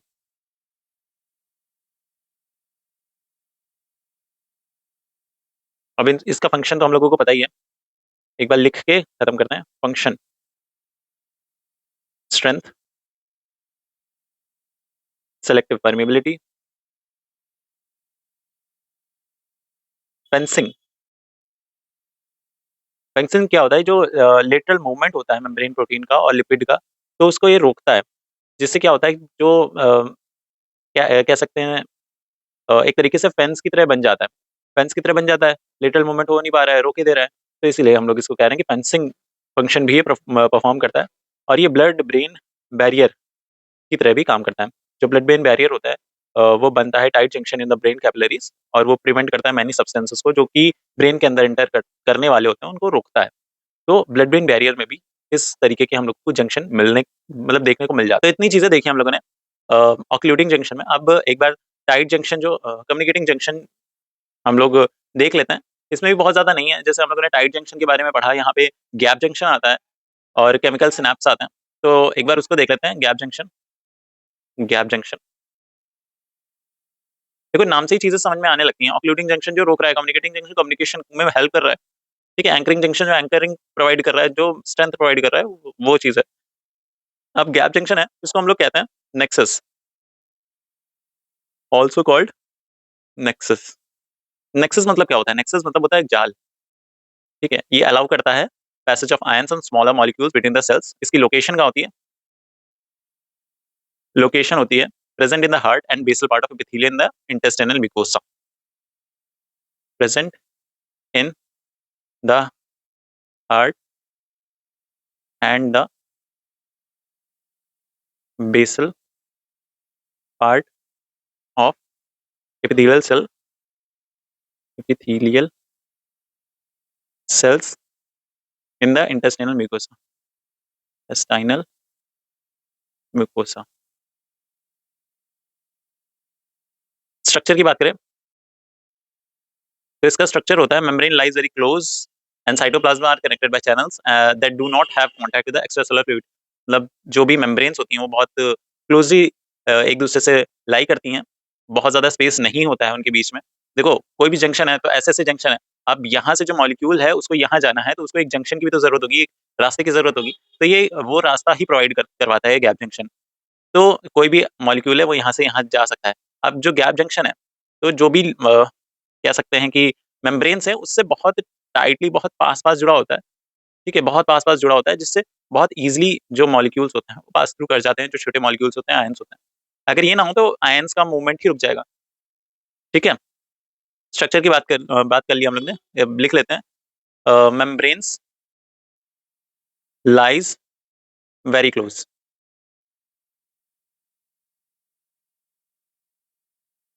And cytoplasm is connected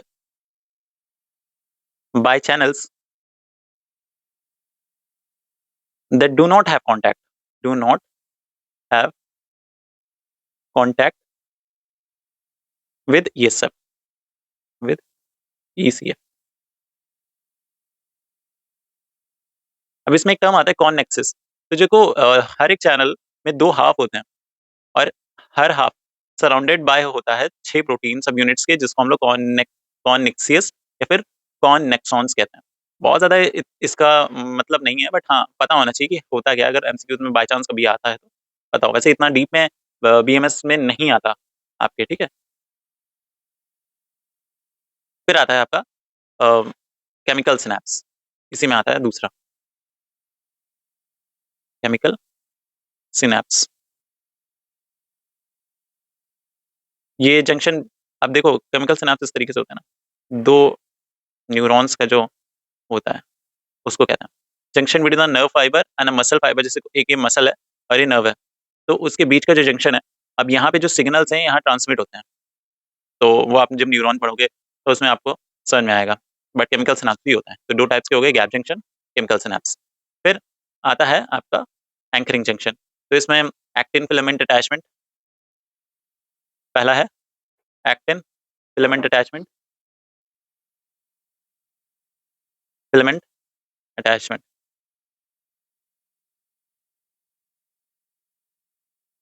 अब एक्टिन फिलामेंट अटैचमेंट होता है, इसमें भी दो चीजें आती हैं। पहला तो है एडेरेंस जंक्शन और दूसरा है फोकल जंक्शन।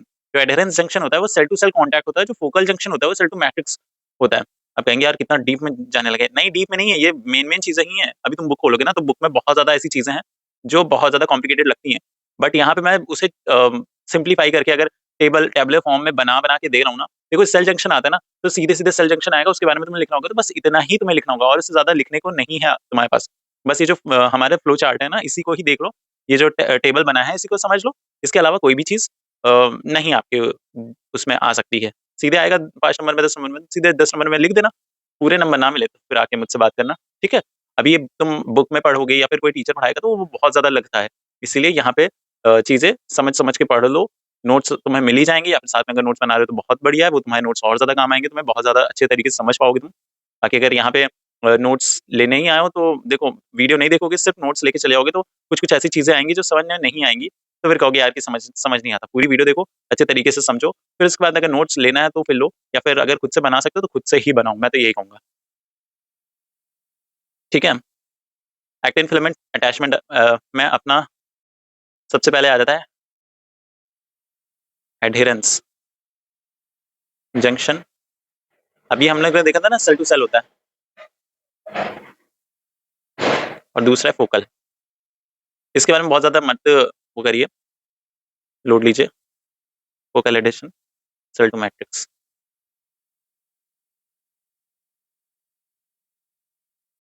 दूसरा आ जाता है, पहला तो हमारा एक्टिन फिलामेंट अटैचमेंट था, दूसरा आ गया हमारा intermediate filament attachment. Intermediate filament attachment,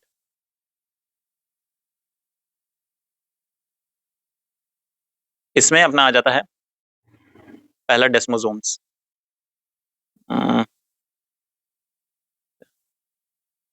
desmosomes, तो डेस्मोसोम्स क्या होता है? सेल टू सेल होता है, सेल टू सेल। इसको मैक्युला एडहेरेंस भी कहते हैं, macula adherence. Opposing membrane thickens into spot-like patches where intermediate filament attach.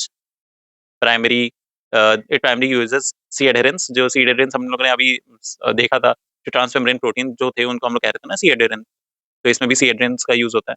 और दूसरा आता है अपना हेमीडेस्मोसोम्स, हेमीडेस्मोसोम्स।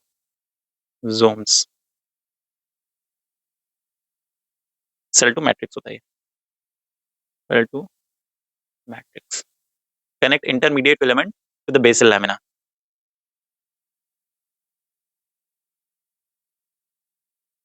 ये लिखने की जरूरत नहीं है, बस इतना पता होना चाहिए, बहुत है। इसको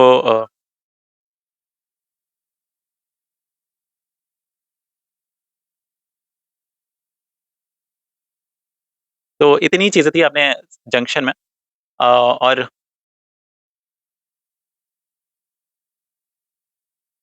इसके अलावा बहुत ज़्यादा आपके सिलेबस से रिलेटेड चीज़ें नहीं हैं, तो बहुत ज़्यादा आप उसकी लोड मत लीजिएगा। एक बार जो चीज़ें मैंने बताई हैं, इसको एक बार गो थ्रू करिएगा अपने आप से। सेल जंक्शन को कितने टाइप के होते हैं, एक बार फिर से मैं बता देता हूँ, रिपीट कर देता हूँ। सेल जंक्शन कितने टाइप के होते हैं? ऑक्लूडिंग junction, communicating junction, anchoring junction. ऑक्लूडिंग junction जो बहुत पास-पास थे, जो बड़े-बड़े मॉलिक्यूल्स को जाने से रोक रहे थे। कम्युनिकेटिंग जंक्शन जो मॉलिक्यूल्स को जाने दे रहे थे, आयंस जो थे, आयंस को जाने दे रहे थे, मॉलिक्यूल्स में भी छोटे मॉलिक्यूल्स को जाने दे रहे थे। तो गैप इसमें टाइट जंक्शन आ रहा था, इसमें गैप जंक्शन आ रहा था। तो टाइट जंक्शन में पैसेज ऑफ लार्जर मॉलिक्यूल को रोक लिया, ज़ोना ऑक्यूलिडेंस बोल रहे थे। लोकेशन कहाँ है इसकी? एपिथेलियम, एंडोथेलियम सेल्स में, इंटेस्टिनल म्यूकोसा में, और रीनल ट्यूब्यूल्स में। दो टाइप्स के इसमें प्रोटीन यूज होते हैं, इंटीग्रल मेम्ब्रेन प्रोटीन और स्कैफोल्ड या फिर पेरिफेरल प्रोटीन्स। इंटीग्रल जो अंदर होते हैं, पेरिफेरल जो बाहर पेरिफेरी पे होते हैं। Function, strength, selective permeability, fencing और ब्लड ब्रेन बैरियर की तरह काम करते हैं। उसके बाद कम्युनिकेटिंग जंक्शन में आता है permit intercellular exchange of ions molecules. Cell junction आता है, इसमें इसको नेक्सस भी बोल रहे थे। लोकेशन इसकी हार्ट में, बेसल पार्ट ऑफ एपिथेलियम में और इंटेस्टिनल म्यूकोसा में होता है। स्ट्रक्चर की बात करें तो मेम्ब्रेन वेरी क्लोज होता है साइटोप्लाज्म के, और केमिकल सिनेप्स भी इसी का एक टाइप होता है। फिर आता है एंकरिंग जंक्शन में, ये स्ट्रक्चरल अटैचमेंट प्रोवाइड करता है बिटवीन द सेल्स, और इसमें भी दो चीजें आती हैं, एक्टिन फिलामेंट अटैचमेंट, दूसरा आ जाता है intermediate filament attachment. Actin filament attachment में दो चीजें आती हैं, एडहेरेंस और फोकल एडिशन। एडहेरेंस में सेल टू सेल होता है, फोकल एडिशन में सेल टू मैट्रिक्स होता है। वैसे ही डेस्मोसोम सेल टू सेल होता है, हेमीडेस्मोसोम सेल टू मैट्रिक्स होता है। तो this is all about this cell junction. तो सेल जंक्शन में और मॉलिक्यूल्स होते हैं अलग अलग टाइप्स के, बहुत चीजें होती हैं, बट अभी आपको उतने डीप में जाने की बहुत ज्यादा जरूरत नहीं है। बस ये जान लीजिए कौन कौन से टाइप्स के मॉलिक्यूल होते हैं। सी एडेरेंस, जिसको हम लोग बोल रहे थे, सी एडेरेंस जो अभी हम लोग देखा था, form molecular links for the adhesion joints और डेस्मोसोम्स, जो इसमें डेस्मोसोम्स होते हैं। और जो एडेरेंस जंक्शन होता है, ठीक है, इसमें ये मॉलिक्यूलर लिम्ब की तरह काम करते हैं और बनाते हैं उसको। इंटीग्रिन्स फॉर्म फोकल एडिशन एंड हेमीडेस्मोसोम्स। हेमीडेस्मोसोम्स में इंटीग्रिन्स था, और फोकल एडिशंस में इसमें, ठीक है। आईजीजी सुपर फैमिली क्या होता है? Found in the nervous system. Selectins क्या होता है? Act as carbohydrate receptor in platelet and endothelial cells. So इस सेल जंक्शन में इतनी चीजें थी। इसके बाद आगे देखते हैं और कौन कौन सी ऐसी चीजें हैं जो हमारे सिलेबस में। तो यहाँ पे मेम्ब्रेन फिजियोलॉजी हम लोग ने कर लिया है, ट्रांसपोर्टेशन ऑफ वेरियस सब्सटेंस हो गया है। इसके बाद ट्रांसपोर्टेशन ऑफ वेरियस सब्सटेंस में भी कुछ चीजें होती हैं जो हम लोग देख सकते हैं, जिसमें एक्टिव ट्रांसपोर्ट और पैसिव ट्रांसपोर्ट मैकेनिज्म आते हैं। एक बार हम लोग उसको देख लेते हैं, एक्टिव ट्रांसपोर्ट और पैसिव ट्रांसपोर्ट में। क्योंकि इसमें यही बोला है ना, transportation of various substance across cell membrane के अक्रॉस कैसे ट्रांसपोर्ट करना है। तो देखो जो 2022 का पेपर था उसमें आया था कि ये ट्रांसपोर्टेशन ऑफ वेरियस सब्सटेंस और सेल मेम्ब्रेन के बारे में लिखो, इसमें डिफ्यूजन आया था, डिफ्यूजन और एक्टिव और पैसिव इस तरीके से कुछ आया था। तो देखो यहाँ से भी क्वेश्चन बनते हैं और ये पहला है, तो इससे ज्यादा क्वेश्चन बनते हैं। होम्योस्टैसिस तो इंपॉर्टेंट है ही, हर साल आता है, 5 नंबर में आ जाता है जनरली, और ये वाले जो है ये वाले भी 5 नंबर में आ जाते हैं। तो इस चीज को अच्छे से ध्यान से पढ़ना है हम लोगों को, और सारी चीजें पढ़नी है, क्योंकि ऐसा नहीं है कि एक चीज पढ़ लोगे, अरे अब डॉक्टर बनने वाले हो ना, ऐसा तो नहीं है उड़ा के पढ़ लिया उसके बाद एग्जाम दे दिया खत्म हो गया बस बहुत है, नहीं।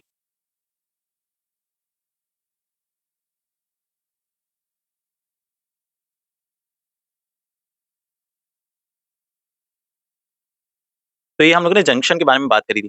अब हम लोग बात करने वाले हैं अपना ट्रांसपोर्ट के बारे में।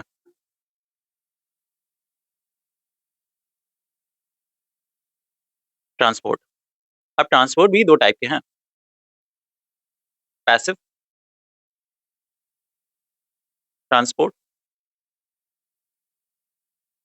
Active transport.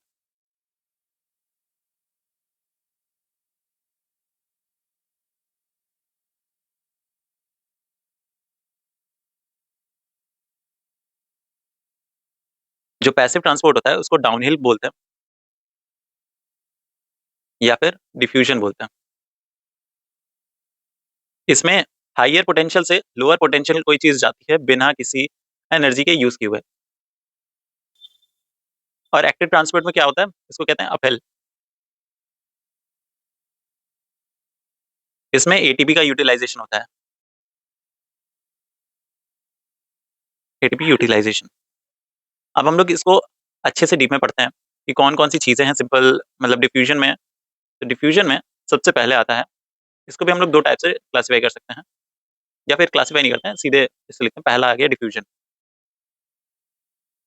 Simple diffusion. इसमें किसके थ्रू होता है, थ्रू लिपिड लेयर या फिर थ्रू प्रोटीन लेयर। अब कह रहे हैं ये क्या है, तो देखो जो लिपिड लेयर होती है permeable only to lipid soluble substance, जैसे कि ऑक्सीजन हो गया, कार्बन डाइऑक्साइड हो गया, अल्कोहल के, सब लिपिड में। लिपिड मतलब फैट्स तुम ले सकते हो कि जो फैट होते हैं, अभी जो अभी आगे हम लोग पढ़ेंगे लिपिड के बारे में, एलडीएल एचडीएल, तो ये बहुत इंपॉर्टेंट टॉपिक आता है लिपिड। अभी के लिए बस ये समझ के देखो कि फैट टाइप का होता है। लिपिड सॉल्युबल सब्सटेंस जो होते हैं, जैसे ऑक्सीजन हो गया, कार्बन डाइऑक्साइड हो गया, अल्कोहल हो गया, वही चीजों के लिए परमेबल होता है, वो इसी के थ्रू एक दूसरे से एक जगह से दूसरी जगह पे जा सकते हैं। ये किन किन चीजों पे डिपेंड करता है, जो रेट होती है वो सीधे सीधे कितनी सॉल्युबिलिटी है उसे, एक प्रोडक्ट की, वो चीज की लिपिड में कितनी सॉल्युबिलिटी। अगर लिपिड में बहुत ज्यादा सॉल्युबल है वो, तो उतनी तेजी डिफ्यूजन होगा, कम सॉल्युबल है तो कम डिफ्यूजन होगा, एज सिंपल एज दैट।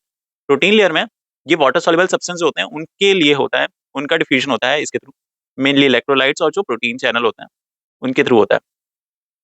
फिर दूसरा आता है आयन चैनल, आयन चैनल। अब प्रोटीन चैनल जो होते हैं एक सेलेक्टिव परमिबिलिटी रखते हैं, मतलब कि each channel typically allow only one specific type of ion to pass. अब इसमें भी बहुत टाइप के आते हैं, जो अभी हम लोग लिख लेते हैं इसको। Protein channels exhibit selective permeability. ऐसा नहीं है कि कोई भी आ रहा है उसको अंदर लिए ले रहे हैं, स्टैंडर्ड्स हैं भाई के।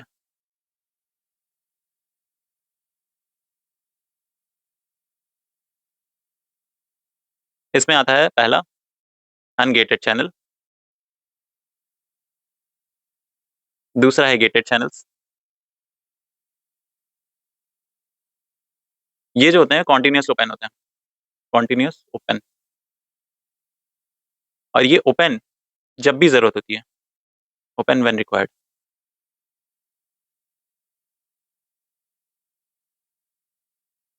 अब जो गेटेड होते हैं उसमें भी तीन टाइप के आ जाते हैं। पहला, यहाँ पे हम लोग ने देखा था 1 2, इसमें ए वोल्टेज गेटेड, वोल्टेज गेटेड। और जब भी इलेक्ट्रिकल पोटेंशियल आता है तब ये ओपन होते हैं, ओपन इन रिस्पॉन्स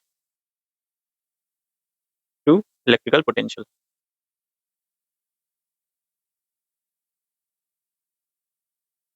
दूसरा है लिगैंड गेटेड। लिगैंड गेटेड में open in the presence of specific chemical substance, open in presence of specific chemical substance.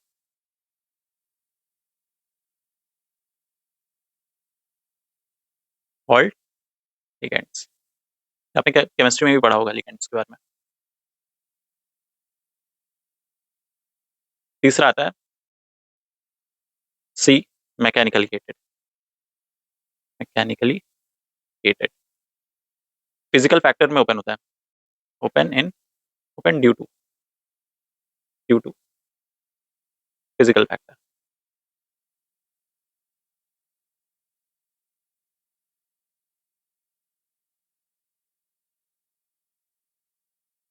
तो ये हम लोगों ने पैसिव ट्रांसपोर्ट के बारे में देखा। अब इसमें भी कुछ और चीजें होती हैं, जैसे फैक्टर कौन कौन से होते हैं जो रेट ऑफ डिफ्यूजन को बढ़ाते हैं, कौन कौन से फैक्टर घटाते हैं। फैक्टर अफेक्टिंग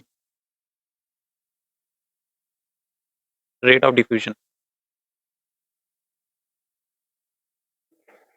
इसमें भी अपना आ जाता है दो टाइप। पहला डायरेक्टली कौन प्रोपोर्शनल होता है, directly proportional permeability, permeability temperature concentration. ये मतलब ये वाले जो फैक्टर्स हैं जितने ज्यादा बढ़ेंगे उतने ही ज्यादा हमारा डिफ्यूजन बढ़ेगा। कंसंट्रेशन, इलेक्ट्रिकल ग्रेडियंट,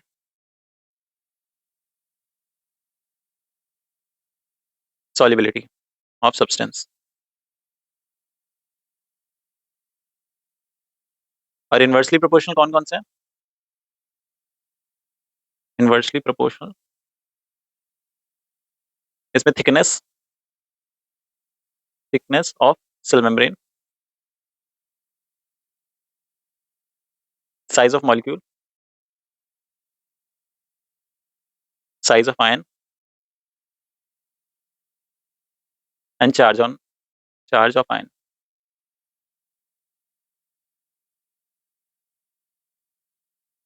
और कुछ कुछ तरीके के पैसिव ट्रांसपोर्ट होते हैं स्पेशल टाइप के, जैसे कि बल्क फ्लो हो गया, मतलब ज्यादा क्वांटिटी का जो सब्सटेंस है वो डिफ्यूजन हो गया हाई टू लो प्रेशर में, जैसे कि एक्सचेंज ऑफ गैसेस, वो बल्क फ्लो में आ जाता है। वो होता है इसी टाइप का लेकिन अलग तरीके से बोलते हैं। फिल्ट्रेशन आ जाता है, फिल्ट्रेशन में लिख देते हैं स्पेशल केस। पहला है बल्क फ्लो,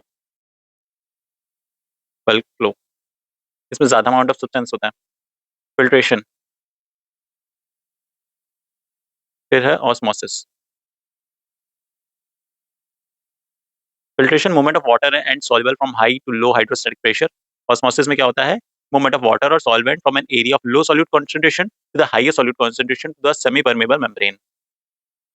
ये ऑस्मोसिस की जनरली डेफिनेशन पूछी जाती है, द मूवमेंट ऑफ वाटर और solvent from a area of low solute concentration to highest solute concentration through a semi permeable membrane. फिर हम लोग बात करते हैं एक्टिव ट्रांसपोर्ट के बारे में। तो एक्टिव ट्रांसपोर्ट में सबसे पहला जो आता है वो आता है कैरियर प्रोटीन टाइप, और दूसरा आता है प्राइमरी एक्टिव टाइप, तीसरा सेकेंडरी एक्टिव ट्रांसपोर्ट। ये तीन आते हैं। इसमें देखते हैं सबसे पहला जो है वो है कैरियर प्रोटीन। मतलब एक कैरियर प्रोटीन होगा जो एनर्जी का यूज करेगा और किसी भी चीज को एक जगह से दूसरी जगह पे ले जाने में हेल्प करेगा। इसमें भी यूनिपोर्ट होता है, carries one substance in a single direction. दूसरा आता है symport, carries two transport in the same direction at once. और तीसरा है अपना antiport, antiport transport two substance in the opposite direction. तो इतनी चीजें देखी हम लोग ने। फिर आता है दूसरा primary active transport. Primary active transport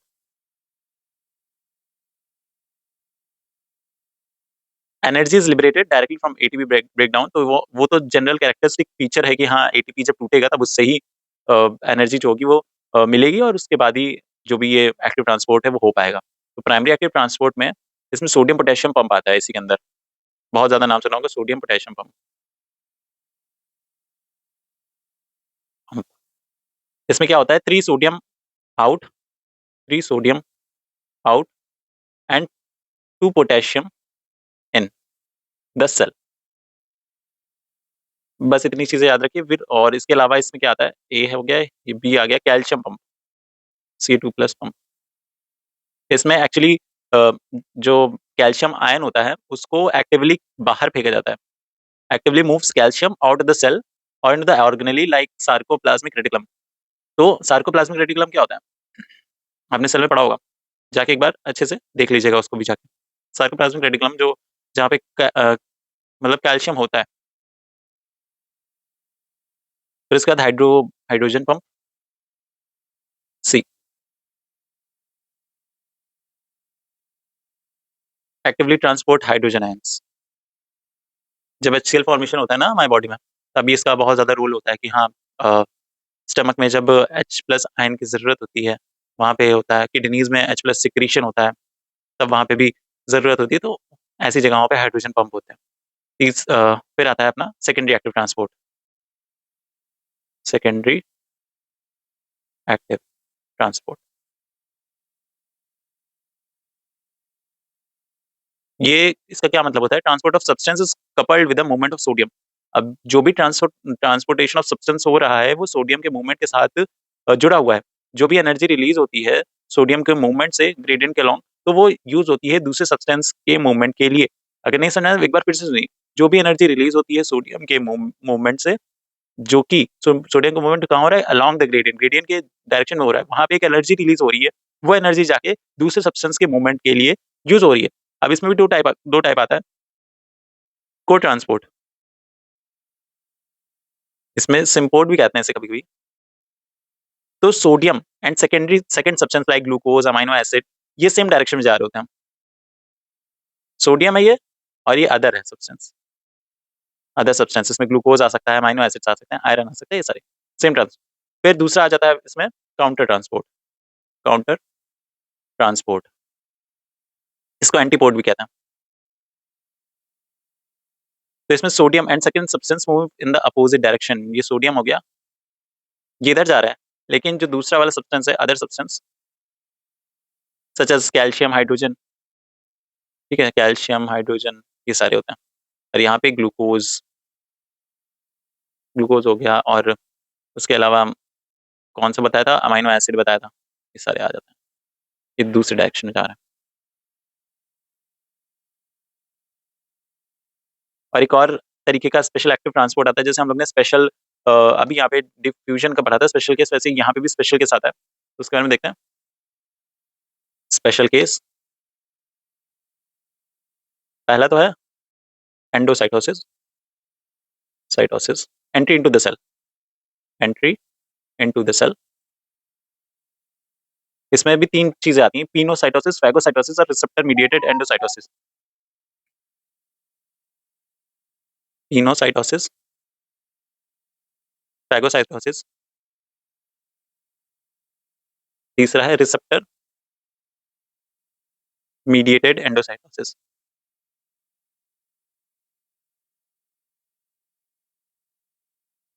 दूसरा है, अब यहाँ पे पहला पहला तो हम लोग ने केस देख लिया था, और दूसरा है exocytosis, exit from the cell. अब पिनोसाइटोसिस क्या है, मतलब पी लिया, कोई भी चीज है तो पी लिया, सेल की ड्रिंकिंग कहते हैं इसे। Engulfing droplets of fluid into the small vesicles called as endosomes. Phagocytosis मतलब खा लिया, हाक लिया। Engulfing large particle like bacteria और foreign bodies into the large vacuoles called as phagosomes. Receptor mediated endocytosis क्या है कि यूजेस कुछ एक स्पेसिफिक टाइप के मैक्रोमोलिक्यूल्स होते हैं, उनका यूज करके ये सेल के अंदर भेजते हैं, ठीक है। एक्सोसाइटोसिस मतलब सेल के बाहर निकालना एक्टिवली। और अपना सी है ट्रांससाइटोसिस, ट्रांससाइटोसिस, इसको वेसिकल ट्रैफिकिंग भी बोलते हैं, वेसिकल ट्रैफिकिंग। इसका मतलब क्या है कि a substance enter from one side of the cell via endocytosis, migrate along cytoplasm and exit via other side by exocytosis. This is used by pathogens like HIV and for moving proteins across capillary wall. मतलब एक तरफ से आया और ऐसे ऐसे इसके अंदर गया और दूसरी तरफ से निकल गया, तो इसको हम लोग ट्रांससाइटोसिस बोलते हैं। तो इतनी चीजें थी यहाँ पे। और भी बहुत सारी चीज़ें होती हैं, जैसे सोडियम पोटेशियम पंप होता है, जब उसमें एब्नॉर्मेलिटी आ जाती है तो जो हार्ट और उसके एट्रिएटेड कार्डियक फेलियर होता है, उसका चांसेस बढ़ जाता है। ठीक है, सोडियम का एक्सेस रीअब्जॉर्प्शन होने लगता है किडनीज़ में, और उसकी वजह से हाइपरटेंशन हो जाता है। तो ये कुछ चीज़ें थी क्लिनिकल पॉइंट ऑफ व्यू से। बट आपके लिए इतनी चीज़ें ही इंपॉर्टेंट है ट्रांसपोर्ट में, मतलब पैसिव ट्रांसपोर्ट और एक्टिव ट्रांसपोर्ट के बारे में हम लोग ने यहाँ पे पढ़ा। ट्रांसपोर्ट, पैसिव ट्रांसपोर्ट और एक्टिव ट्रांसपोर्ट, डाउनहिल डिफ्यूजन और इसमें अपहिल है। डिफ्यूजन में सिंपल, थ्रू लिपिड लेयर और through protein layer. Ion channel, protein channel exhibit selective permeability. इसमें भी ungated channel, gated channel. Gated में वोल्टेज गेटेड और लिगैंड गेटेड चैनल्स, और मैकेनिकली गेटेड चैनल्स आते हैं। फैक्टर्स कौन कौन से हैं? डायरेक्टली प्रोपोर्शनल और इनडायरेक्टली प्रोपोर्शनल कौन कौन सी चीज़ें हैं जिससे जो ट्रांसपोर्ट होता है उसकी गति को तेज़ या धीरा करा जा सकता है, या फिर उस पे डिपेंड करती हैं चीज़ें। फिर एक्टिव ट्रांसपोर्ट में अपहिल ट्रांसपोर्ट जिसे बोलते हैं, एटीपी यूटिलाइजेशन होता है। इसमें जो कैरियर प्रोटीन होता है, उसमें भी 3 टाइप का कैरियर प्रोटीन के थ्रू हो पाता है। जो यूनिपोर्ट है उसमें एक डायरेक्शन में जा रहा है, सिम्पोर्ट है उसमें साथ एक ही डायरेक्शन में जा रहा है, एंटीपोर्ट में मतलब दोनों अपोजिट डायरेक्शन में जा रहे हैं। प्राइमरी एक्टिव ट्रांसपोर्ट में सोडियम पोटेशियम पंप आते हैं, जिसमें थ्रू 3 सोडियम आउटपुट, 2 पोटेशियम इन। इसमें ऐसे भी याद कर सकते हो, नोकिया, ठीक है। कैल्शियम पंप आता है, हाइड्रोजन पंप आता है, और सेकेंडरी एक्टिव ट्रांसपोर्ट में अपना को ट्रांसपोर्ट आ जाता है, काउंटर ट्रांसपोर्ट आ जाता है, ठीक है। तो ये वाली चीज़ें आ जाती हैं। इतनी चीज़ें हमारे ट्रांसपोर्ट में हैं। इसके बाद देखते हैं नेक्स्ट टॉपिक कौन सा है। तो हम लोगों ने ट्रांसपोर्टेशन देख लिया। अब हम लोग देखेंगे resting membrane potential and action potential. चलिए अब देखते हैं एक्शन पोटेंशियल को। तो let's see action potential. Action potential one of the most important topics आता है आपके एग्जाम पॉइंट ऑफ व्यू से, क्योंकि ये एक ऐसा टॉपिक है जो आपने पहले भी पढ़ रखा है। स्टिल बहुत लोगों को इस चीज़ में कंफ्यूजन होती है, और एग्जामिनर को ये होता है ना कि ये इस इंसान ने पढ़ रखा होगा, बच्चों ने पढ़ रखा होगा, बट देखते हैं कितना बेसिक्स उनको पता है, तो इसलिए वो ज़्यादा देते हैं। तो लेट्स सी एक्शन पोटेंशियल को एक बार फिर से रिवीजन कर लेते हैं। लेकिन हाँ, अभी तक अगर आपको नहीं अभी तक समझ में आया था एक्शन पोटेंशियल, तो आज एक्शन पोटेंशियल ईजिएस्ट वे में मैं बताने वाला हूँ। जैसे फ्रेंड नहीं पढ़ाते हैं उस तरीके से, टीचर्स पढ़ाते हैं बहुत डिटेल में, बहुत अलग तरीके से, बहुत कॉन्सेप्चुअली, और चीज़ें बहुत टफ बना के पढ़ाने लगता है। बट एक दोस्त होता है उसी चीज़ को आराम से और बहुत सिंप्लीफाई करके पढ़ाता है। उसी तरीके से हम एक्शन पोटेंशियल को देखेंगे। तो हम लोग देखने वाले हैं एक्शन पोटेंशियल। एक्शन पोटेंशियल, देखो, एक्शन पोटेंशियल क्या होता है? रैपिड टेम्परेरी चेंजेस होता है इलेक्ट्रिकल मेम्ब्रेन पोटेंशियल में, एक सेल जब एक्साइट होता है तब। जैसे कोई भी स्टिमुलस आया, कोई भी चीज़ आई न्यूरॉन के थ्रू, कि हाँ, ये वाला काम करना है या फिर ये वाली चीज़ करना है, तो इम्पल्स कंडक्शन होता है एक जगह से दूसरी जगह पे। कुछ-कुछ न्यूरॉन्स इतने लंबे होते हैं कि स्पाइनल कॉर्ड से सीधे निकलते हैं, फिंगर की टोप तक जाते हैं, तो मतलब पैर के टो तक जाते हैं, तो कितनी फास्ट होता है सारा। तो किस तरीके से होता है? वो एक्शन पोटेंशियल के थ्रू होता है। तो यहाँ पे एक बार उसका लिख लेते हैं, क्या मतलब होता है? रैपिड टेम्परेरी, देखो रैपिड होता है, बहुत तेज होता है, टेम्परेरी मतलब कुछ समय के लिए होता है। Change in the in electrical membrane potential of an excited cell, excitable cell, like a neuron, like a neuron और मसल सेल। इसी के थ्रू ट्रांसमिट होती है इन्फॉर्मेशन, ट्रांसमिट इन्फॉर्मेशन। अब कुछ-कुछ चीज़ें हैं, कुछ-कुछ प्रिंसिपल्स जो इसमें लगते हैं, वो आपको पहले पता होनी चाहिए। जैसे पहला होता है रेस्टिंग मेम्ब्रेन पोटेंशियल। अभी हम लोगों ने देखा था ना, ऊपर सिलेबस में था रेस्टिंग मेम्ब्रेन पोटेंशियल क्या होता है, और एक्शन पोटेंशियल क्या होता है। तो रेस्टिंग मेम्ब्रेन पोटेंशियल,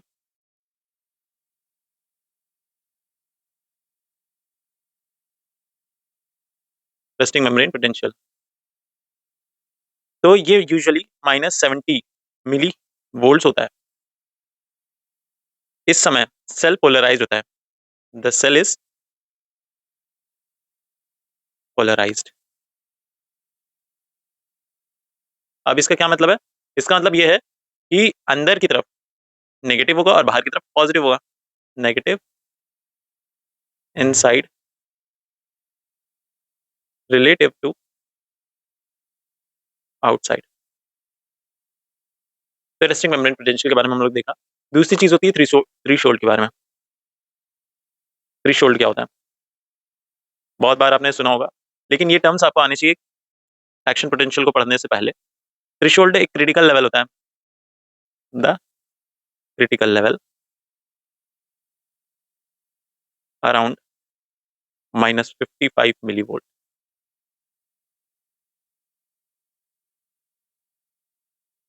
अब अगर थ्रेशोल्ड तक वैल्यू नहीं पहुंचेगी, मेम्ब्रेन जो होगा उसको जो ट्रिगर होता है, ट्रिगर अगर -55 मिलीवोल्ट तक नहीं पहुंचा, तो जो नर्व का कंडक्शन है, इम्पल्स है कंडक्शन, वो नहीं हो पाएगा। इम्पल्स वहीं रुक जाएगी और आगे नहीं जा पाएगी, इंफॉर्मेशन आगे कैरी फॉरवर्ड नहीं हो पाएगी। तो ये थ्रेशोल्ड को पार करना बहुत जरूरी है। ठीक है, membrane must reach to trigger an action potential.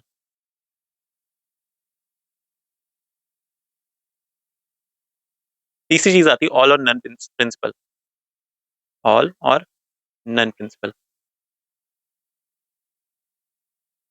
Principal all or none law में क्या होता है? अगर थ्रेशोल्ड रीच हुआ, if the threshold reach is reached, a full action potential अकर।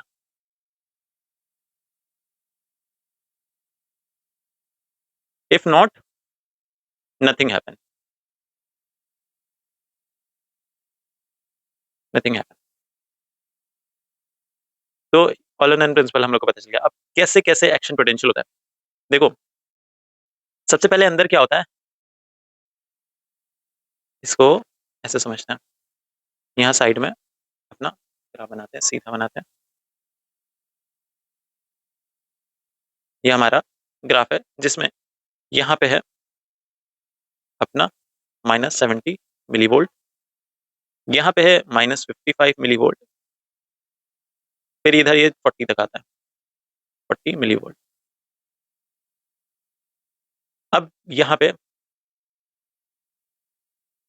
ये हो गया -70 मिलीवोल्ट। देखो, कोई इम्पल्स आ रहा है, और इम्पल्स आ रहा है लेकिन इतना ज्यादा नहीं है कि वो 55 -55 मिलीवोल्ट को क्रॉस कर पाए, तो फेल्ड इनिशिएशन हो गया, फेल्ड इम्पल्स हो गया। लेकिन कोई इम्पल्स है जो इतनी तेज आया कि -55 को क्रॉस कर लिया, और -55 को क्रॉस कर लिया तो ये और ऊपर जाएगा। ये हो गया डिपोलराइजेशन की स्टेट, डिपोलराइजेशन हो गया इसका।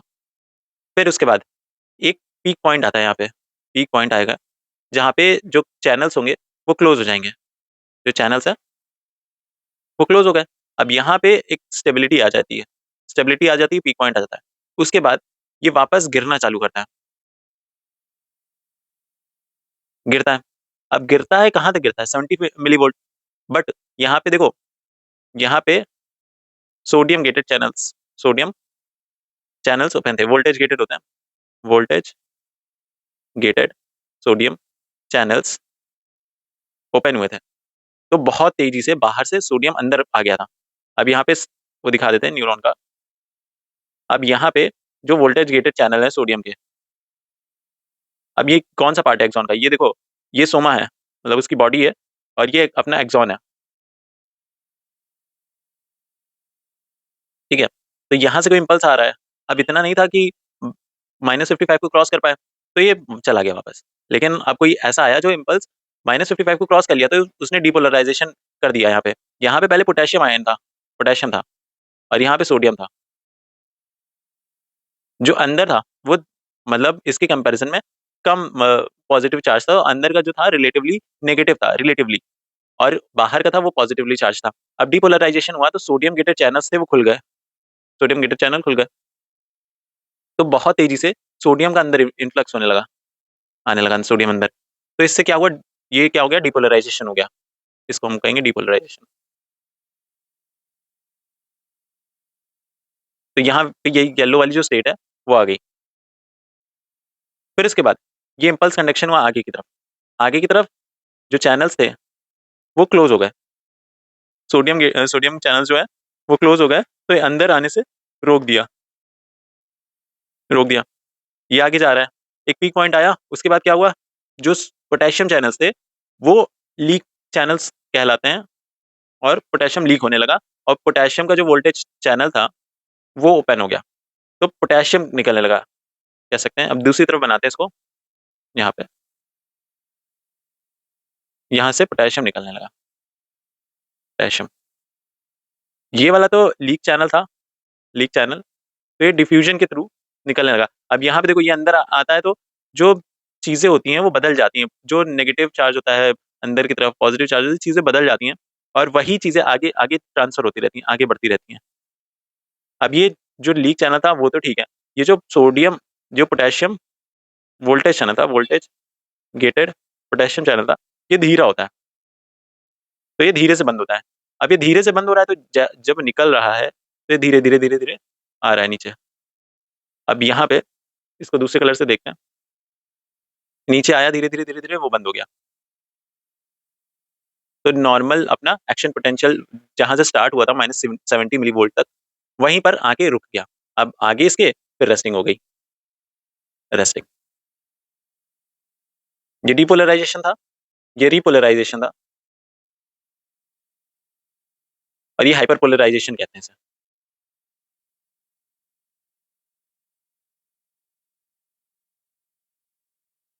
ठीक है, बस कॉन्सेप्ट समझ में आ जाना चाहिए आपको, बाकी अपने आप फिर बना ही सकते हैं। एक बार जल्दी से फिर से बता देते हैं। ठीक है, चलो, अगर नहीं समझ में आया, ये हमारी एक्सॉन थी, इसमें सोडियम चैनल्स थे, जो सोडियम गेटेड वोल्टेज चैनल्स थे, सोडियम। अब यहाँ पे डिपोलराइज मतलब ये जब अंदर आ गए, कुछ ऐसा इंपल्स आया जिससे ये अंदर आ गए, अंदर आ गए, तो जो चार्ज का डिफरेंस था वो बन गया। चार्ज का डिफरेंस बनने से जो -55 मिली वोल्ट तक पहुंचा, वो डिपोलराइजेशन उसने कॉज कराया, और सोडियम आगे आ गया। अब ये इम्पल्स बन गया, अब इम्पल्स आगे जाता है, तो एक पीक पॉइंट तक पहुंचता है, पीक पॉइंट +40 मिली वोल्ट होता है, वहां तक पहुंचा, उसके बाद सोडियम चैनल्स बंद हो गए, सोडियम चैनल बंद हो गए, फिर उसके बाद पोटेशियम चैनल खुले रिपोलराइजेशन में, पोटेशियम चैनल से वो खुल गए, तो बाहर पोटेशियम बाहर आने लगा, K+। फिर जो डिफ्यूजन थे, वो वाले भी चैनल्स थे पोटेशियम के, उससे पोटेशियम लीक कर रहा था। तो ये वाला जो चैनल था पोटेशियम का, ये धीरे धीरे थे, मतलब थोड़े स्लो होते हैं, तो धीरे धीरे बंद होते हैं, तो धीरे धीरे बंद होने से रिपोलराइजेशन की स्टेट आती है, रिपोलराइजेशन स्टेट आती है। बट फिर जब बंद हो जाते हैं, अच्छी तरीके से क्लोज हो जाते हैं, उसके बाद रेस्टिंग पोटेंशियल फिर से वापस आ जाता है।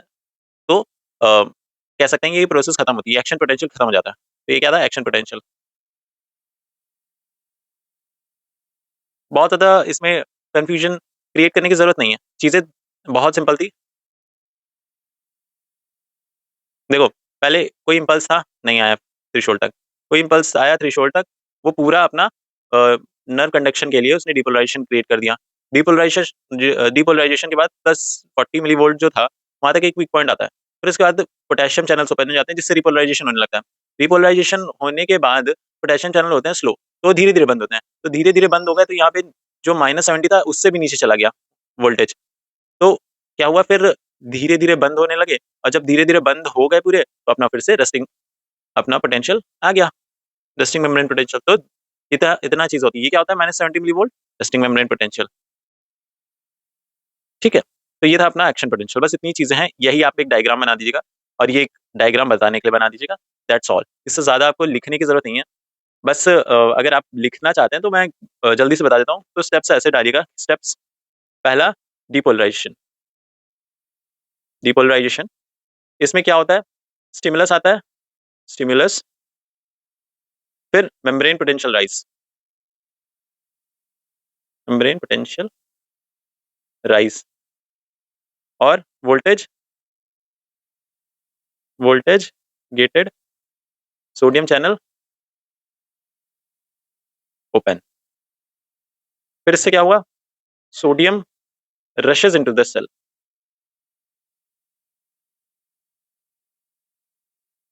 फिर दूसरा स्टेप आता है ओवरशूट, ओवरशूट या फिर पीक। इसमें क्या हुआ, पोटेंशियल जो था, potential reaches to +30 to +40 millivolt.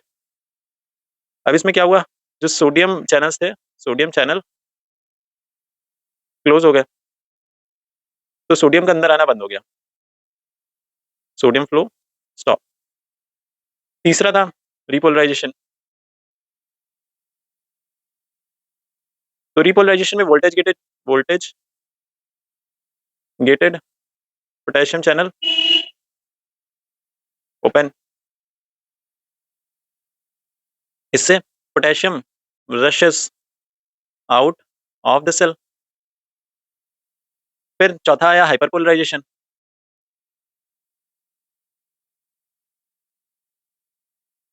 Hyperpolarisation में क्या हुआ, potassium channel stay open a bit too long, making cell even more negative than -70 millivolt. इससे क्या हुआ, एक्सेस में एक्सेस सोडियम नहीं पोटेशियम लीव्स द सेल। फिर रिकवरी आता है, पांचवा रिकवरी। तो रिकवरी में क्या था, सोडियम पोटेशियम पंप। इसमें क्या आता है, Na+K+ एटीपेस। इसमें एटीपी की मदद से रेस्टिंग स्टेट होती है वो वापस लाता है अपना न्यूरॉन। इसमें क्या होता है, 3 सोडियम आउट फॉर 2 पोटेशियम इन। अब देखो सोडियम निकल रहा था, सोडियम अंदर आ रहा था, पोटेशियम बाहर जा रहा था, तो इससे सोडियम अंदर ज्यादा हो गया, पोटेशियम अंदर कम हो गया। तो अब इसने क्या करा, एटीपेज ने, सोडियम पोटेशियम पंप ने, इसने 3 सोडियम आउट करा और 2 पोटेशियम इन कर दिया। ठीक है, समझ में आ गया। तो इससे रेस्टिंग मेम्ब्रेन पोटेंशियल वापस आ गई। So this is action potential. तो इसमें एक रिफ्रैक्टिव पीरियड आता है, इसमें 2 रिफ्रैक्टिव मतलब उसके टाइप्स होते हैं। एब्सोल्यूट रिफ्रैक्टिव पीरियड, ये कहाँ से स्टार्ट होता है, from the start of action potential until the repolarization almost complete. A stimulus cannot trigger a new impulse because sodium channel are inactivated. और relative refractive period होता है, follows the absolute period, a new impulse can triggered but by a stronger than normal stimulus because the cell is hyperpolarized। तो इसका मतलब क्या हुआ कि absolute refractive period वो होता है जिसमें कोई दूसरा स्टिमुलस ट्रिगर नहीं हो सकता है, क्योंकि सोडियम चैनल थे वो इनएक्टिवेटेड थे। और रिलेटिव में क्या होता है कि दूसरा हो सकता है, बट तभी होगा जब पहले वाले से ज्यादा बड़ा कोई स्टिमुलस आ रहा है, तब वो फिर से जाके हाइपरपोलराइज होगा, मतलब डिपोलराइज होगा। ऐसा नहीं होगा, सेल हाइपरपोलराइजेशन स्टेट में था, इसीलिए वो दूसरे स्टिमुलस को आने से रोक रहा था। लेकिन स्टिमुलस आ सकता है अगर वो पहले वाले स्टिमुलस से ज्यादा हो। अब किस तरीके से प्रोपोगेट करता है, ट्रेवल करता है। तो ट्रेवल जैसे 2 टाइप के अपने न्यूरॉन्स होते हैं, माइलिनेटेड और अनमाइलिनेटेड। ठीक है, ये माइलिनेटेड है, इसमें ये वाला जो पार्ट होता है ये नोड्स ऑफ रैनवियर होता है, नोड ऑफ रैनवियर। अब इसमें जो एक्शन पोटेंशियल होता है, कंडक्शन होता है, वो सॉल्टेटरी होता है, सॉल्टेटरी टाइप, सॉल्टेटरी कंडक्शन। इसमें एक नोड ऑफ रैनवियर से दूसरे नोड ऑफ रैनवियर में जंप करता है कंडक्शन में, ऐसे करके। और जो अनमाइलिनेटेड फाइबर्स होते हैं, अनमाइलिनेटेड नर्व फाइबर्स होते हैं, उसमें सीधे वेव के फॉर्म में आगे बढ़ता है। इस कंडक्शन को हम लोग कहते हैं कॉन्टिन्यूस कंडक्शन। ये किस में थे, इन माइलिनेटेड एक्सॉन्स, इन अनमाइलिनेटेड एक्सॉन्स। तो इतनी चीजें थी एक्शन पोटेंशियल के बारे में। आई होप चीजें समझ में आ गई होंगी। डीपोलराइजेशन, फिर पीक, फिर रिपोलराइजेशन, फिर हाइपरपोलराइजेशन, फिर रेस्टिंग पोटेंशियल। कौन कौन सी, पहले सोडियम वोल्टेज चैनल, फिर उसके बाद पोटेशियम चैनल्स वोल्टेज वाले, फिर उसके बाद वो धीरे धीरे बंद होते हैं तो हाइपरपोलराइजेशन हो जाता है। फिर उसके बाद जो Na पोटेशियम पंप होता है, सोडियम पोटेशियम पंप होता है, एटीपीज, वो एटीपी की मदद लेता है और 3 सोडियम आउट और 2 पोटेशियम इन करता है, जिससे नॉर्मल रेस्टिंग पोटेंशियल बन जाता है। अंदर तो पोटेशियम की कमी हो गई थी, तो वो जो सोडियम पोटेशियम पंप था उसने पूरी कर दी। तो हम लोग ने देख लिया रेस्टिंग मेम्ब्रेन और action potential.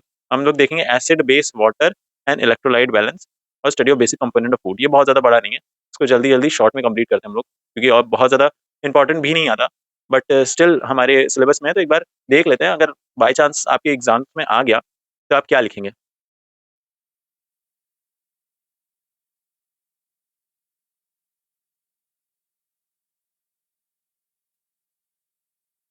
Acid base balance. Acid base balance एक तरीके का होम्योस्टैसिस जो अभी हम लोग ने पढ़ा था, उसी का एक टाइप कह सकते हैं कि एसिड और बेस जो हमारे बॉडी में है उसको अच्छे तरीके से बैलेंस कर पाए। यहाँ एसिड और बेस से क्या मतलब है, यहाँ एसिड बेस से मतलब है सीधे फ्री हाइड्रोजन आयंस जो होते हैं उसको मेंटेन करना अपने बॉडी में। जो हाइड्रोजन आयन की कंसंट्रेशन होती है जिससे पीएच हमारा बिगड़ता है, उसको भी मेंटेन करना। अब पीएच कहाँ पे बिगड़ रहा है, एक्स्ट्रा सेलुलर फ्लूइड में। नॉर्मल अप्रॉक्सीमेटली 7.4 जो होता है पीएच होता है, इसको नहीं बिगड़ने देना होता है। अब यहाँ पे हाइड्रोजन आयन और पीएच क्या होता है, पहले ये देख लेते हैं। हाइड्रोजन आयन एक स्मॉलेस्ट आयनिक पार्टिकल होता है, हम लोग को पता है H प्लस जिसे हम लोग बोलते हैं, H प्लस बोलते हैं। और इसके पास एक सिंगल प्रोटॉन होता है, सिंगल प्रोटॉन, एंड ये हाईली रिएक्टिव होता है, highly reactive even at low concentration. बहुत कम भी है तब भी बहुत ज्यादा रिएक्टिव होता है। और जहाँ पे H प्लस आयन की कंसेंट्रेशन बढ़ेगी, जाहिर सी बात है वहाँ एसिडोसिस हो जाएगा, एसिड का कंसेंट्रेशन बढ़ जाएगा। नॉर्मल कंसेंट्रेशन की अगर बात करें तो नॉर्मल कंसेंट्रेशन इसकी जो होती है एक्स्ट्रा सेलुलर फ्लूइड में इज 38 टू 42 नैनो। ठीक है, तो ये इसका नॉर्मल कंसेंट्रेशन होता है। पीएच की क्या डेफिनेशन होती है, पीएच एक नेगेटिव लोगैरिथम होता है H प्लस कंसेंट्रेशन का। PH pH pH is the negative log of H plus concentration. PH का फॉर्मूला पढ़ा था, लॉग 1/H प्लस साइन। अब रिलेशनशिप क्या था, रिलेशनशिप वाली नहीं जो आप समझ रहे हैं, ये वाली रिलेशनशिप। जब H प्लस आयन बढ़ेगा तो उससे क्या होगा, पीएच डिक्रीज होगा। और अगर decrease H plus ion decrease होगा उससे पीएच इंक्रीज होगा। ठीक, अगर पीएच डिक्रीज हो रहा है तो इसको हम लोग कहते हैं एसिडोसिस। अगर पीएच इंक्रीज हो रहा है इसको हम लोग कहते हैं एल्कलोसिस। अब इससे ज्यादा बहुत आपको चीजें नहीं दिमाग में रखनी है। बस ये जान लीजिए कि इसका जो नॉर्मल रेशियो होता है, normal ratio, normal acid base ratio, acid base ratio is 1 part carbon dioxide to 20 part bicarbonate ion. अब क्या कह रहे हैं यार, ये क्या आ गया, तो अभी इस चीज को दिमाग में रखिएगा। हेंडरसन हेसलबर्ग इक्वेशन होती है जिसमें जो पीएच होती है उसको नापते हैं 6.1 plus log HCO3 minus y CO2। ये आपने नीट में पढ़ा होगा, हेंडरसन हेसलबर्ग इक्वेशन। इससे हमारी बॉडी का पीएच पता चलता है, इससे पीएच पता चलता है। अब कैसे रेगुलेशन होता है, रेगुलेशन की बात करें, रेगुलेशन तो सबसे पहले बॉडी दो टाइप के एसिड प्रोड्यूस करती है। एक होता है वोलेटाइल एसिड और एक होता है non volatile acid. Produce two types of acid, एक हो गया वोलेटाइल, एक हो गया non volatile. Volatile acid acids ये कहाँ से बनते हैं, डिराइव फ्रॉम CO2। और ये कौन से होते हैं, सल्फ्यूरिक एसिड HCl, ठीक है, H2SO4 एटसेट्रा। प्रोटीन मेटाबॉलिज्म से आते हैं, protein metabolism, carbon dioxide metabolism से आ रहे थे। अब ये जो होता है तो ये हमारी बॉडी में जरूरी होता है, बनता है। वोलेटाइल एसिड जो निकल जाता है, नॉन वोलेटाइल जो हमारे जो ब्लड होता है उन सब चीज़ों में रहता है। तो इतनी चीज़ें थी कि समझ में आपको आनी चाहिए कि दो टाइप के एसिड होते हैं। अब ये समझ लिया आपने, अब किस तरीके से चीज़ें आएंगी आगे उस चीज़ को, ये जो चीज़ थी उसको दिमाग में रखते हुए आगे समझिएगा। पहला है, ए है एसिड बेस बफर सिस्टम। ये फास्टेस्ट होता है, फास्टेस्ट मैकेनिज्म। कैसे होता है, binds free H plus ion to prevent immediate pH change. Immediate pH change. अब इसके अंदर भी कई चीजें आती हैं, जैसे bicarbonate, bicarbonate buffer system,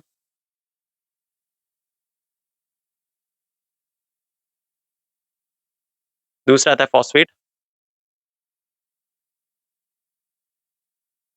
buffer system. देखिए, थोड़ा सा चीजें पेशेंस के साथ ही समझनी पड़ेंगी। अगर पेशेंस नहीं होगा तो पढ़ाई इतनी आसान नहीं है, ठीक है। बट अगर एक बार समझ में आ जाता है तो चीजें ईजी हो जाती हैं रिवीजन के। उसमें कार्बोनिक एसिड प्रेजेंट होता है H2CO3 और सोडियम बाइकार्बोनेट NaHCO3। ये हाईली इफेक्टिव होता है बिकॉज HCO3 माइनस जो बाइकार्बोनेट आयन होता है ये किडनी के थ्रू रेगुलेट करता है, और CO2 जो होता है ये लंग्स के थ्रू रेगुलेशन होता है इसका। तो ये बाइकार्बोनेट बफर सिस्टम था कि जिसमें बाइकार्बोनेट आयन होती है, HCO3 माइनस किडनी से जाके सही कर देता है, और जो CO2 होता है ये लंग्स के थ्रू सही हो जाता है। फॉस्फेट बफर सिस्टम में क्या होता है? Consist of sodium dihydrogen phosphate and sodium hydrogen phosphate। ये powerful, it is a powerful in the ICF और रीनल ट्यूब्यूल में, वेयर फॉस्फेट कंसेंट्रेशन हाई होता है। तो जब रीनल ट्यूब्यूल में phosphate concentration phosphate concentration high होता है तो वहाँ पे फॉस्फेट बफर सिस्टम इस्तेमाल होता है। इसके अंदर का डीप में बहुत ज्यादा जाने की जरूरत नहीं है, बस बाइकार्बोनेट ये समझ लीजिए बाइकार्बोनेट होता है, इससे रेगुलेशन होता है इसका। और इसमें पी जब जाता है, ज्यादा हो जाता है तब इसका रेगुलेशन हो जाता है प्रोटीन में। जब हीमो मतलब found in plasma in erythrocytes, और haemoglobin is the most effective protein buffer in the blood, having 6 time the buffering capacity of plasma protein. जब प्रोटीन बढ़ जाता है तो उसको बफर करने के लिए प्रोटीन बफर सिस्टम होता है। उसके बाद कई और आती हैं चीजें, जैसे एसिड बेस हम लोगों ने देखा था। इसी तरीके से दूसरा जाता है रेस्पिरेटरी मैकेनिज्म, रेस्पिरेटरी। देखो, इसके सिर्फ हेडिंग्स ही मैं बता रहा हूँ, बहुत ज्यादा अंदर डीप में नहीं जा रहा हूँ, क्योंकि अगर डीप में जाने लगे ना तो बहुत ज्यादा सिलेबस है और चीजें नहीं हो पाएंगी। जो मेन है जिसपे सही में टाइम लगाने की जरूरत है उसमें टाइम लगाइए, बिना मतलब के बाकी चीजों में टाइम मत लगाइए। बाई चांस अगर कभी आता है तो आप इतनी चीजें लिख देंगे तो बहुत ही ज्यादा है आपके लिए। ऑल्दो कोई फिजियोलॉजी पढ़ता नहीं है, सिर्फ एनसीईआरटी का देख के चले जाते हैं और इसी से कुछ भी अपने आप से बना बना के लिखते रहते हैं और टीचर पास भी कर देता है बहुत ज्यादा। ये नहीं कहता है कि ठीक है बहुत ज्यादा लिखना है तभी पास हो गया, तो इसमें बहुत ज्यादा लोड लेके मत पढ़िएगा। रेस्पिरेटरी मैकेनिज्म होता है, इसमें जो लंग्स होते हैं remove CO2, remove CO2 by metabolic activities. और जो H प्लस कंसेंट्रेशन इंक्रीज होती है उससे जो क्रीमो रिसेप्टर होते हैं वो स्टिमुलेट हो जाते हैं, और पल्मोनरी वेंटिलेशन या फिर हाइपर वेंटिलेशन जिसे बोलते हैं वो होने लगता है, जिससे जो एक्सेस CO2 होती है वो निकल जाती है और जो पीएच होता है वो रिस्टोर हो जाता है। फिर आता है रीनल मैकेनिज्म।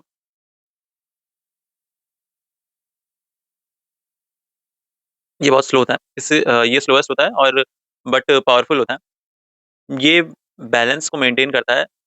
कैसे? ये सिक्रीट करता है H प्लस, एंड रिटेंशन किसका करता है? बाइकार्बोनेट का, रिटेंशन ऑफ HCO3 माइनस। बस इस तरीके से इसका मैकेनिज्म होता है। अब अगर डिस्टर्ब हो जाता है तो कौन कौन सी चीजें आती हैं? इफ डिस्टर्ब, किस चीज का डिस्टर्बेंस हो गया? एसिड बेस स्टेटस का।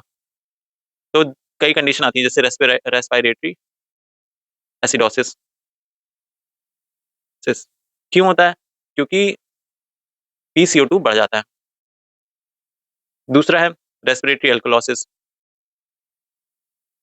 अब देखो इसके अंदर बहुत ज्यादा डीप में भी जा सकते हैं कि रेस्पिरेटरी एसिडोसिस में partial pressure of carbon dioxide जो होता है वो बढ़ जाता है, जिससे आगे चल के जो एयरवे ऑब्स्ट्रक्शन होता है, ब्रोंकाइटिस वो हो जाता है, लंग डिजीज हो जाती हैं, और रेस्पिरेटरी सेंटर्स डिप्रेस हो जाते हैं। तो ये सारी चीजें हो जाती हैं। अब रेस्पिरेटरी जो हम लोग ने ये वाला सेकंड वाला देखा था रेस्पिरेटरी अल्कलोसिस, तो इसमें partial pressure of carbon dioxide कम हो जाता है। रेस्पिरेटरी अल्कलोसिस, इसमें partial pressure of carbon dioxide कम हो जाता है, जिससे क्या होता है? हाइपर वेंटिलेशन होने लगती है हाई हाई एल्टीट्यूड में। मतलब कॉमन कॉज है कि हाइपर वेंटिलेशन के थ्रू भी हो सकता है, और सीवियर अनीमिया हो गया है तब ये कंडीशन आती है। तो ये सारी चीजें होती हैं।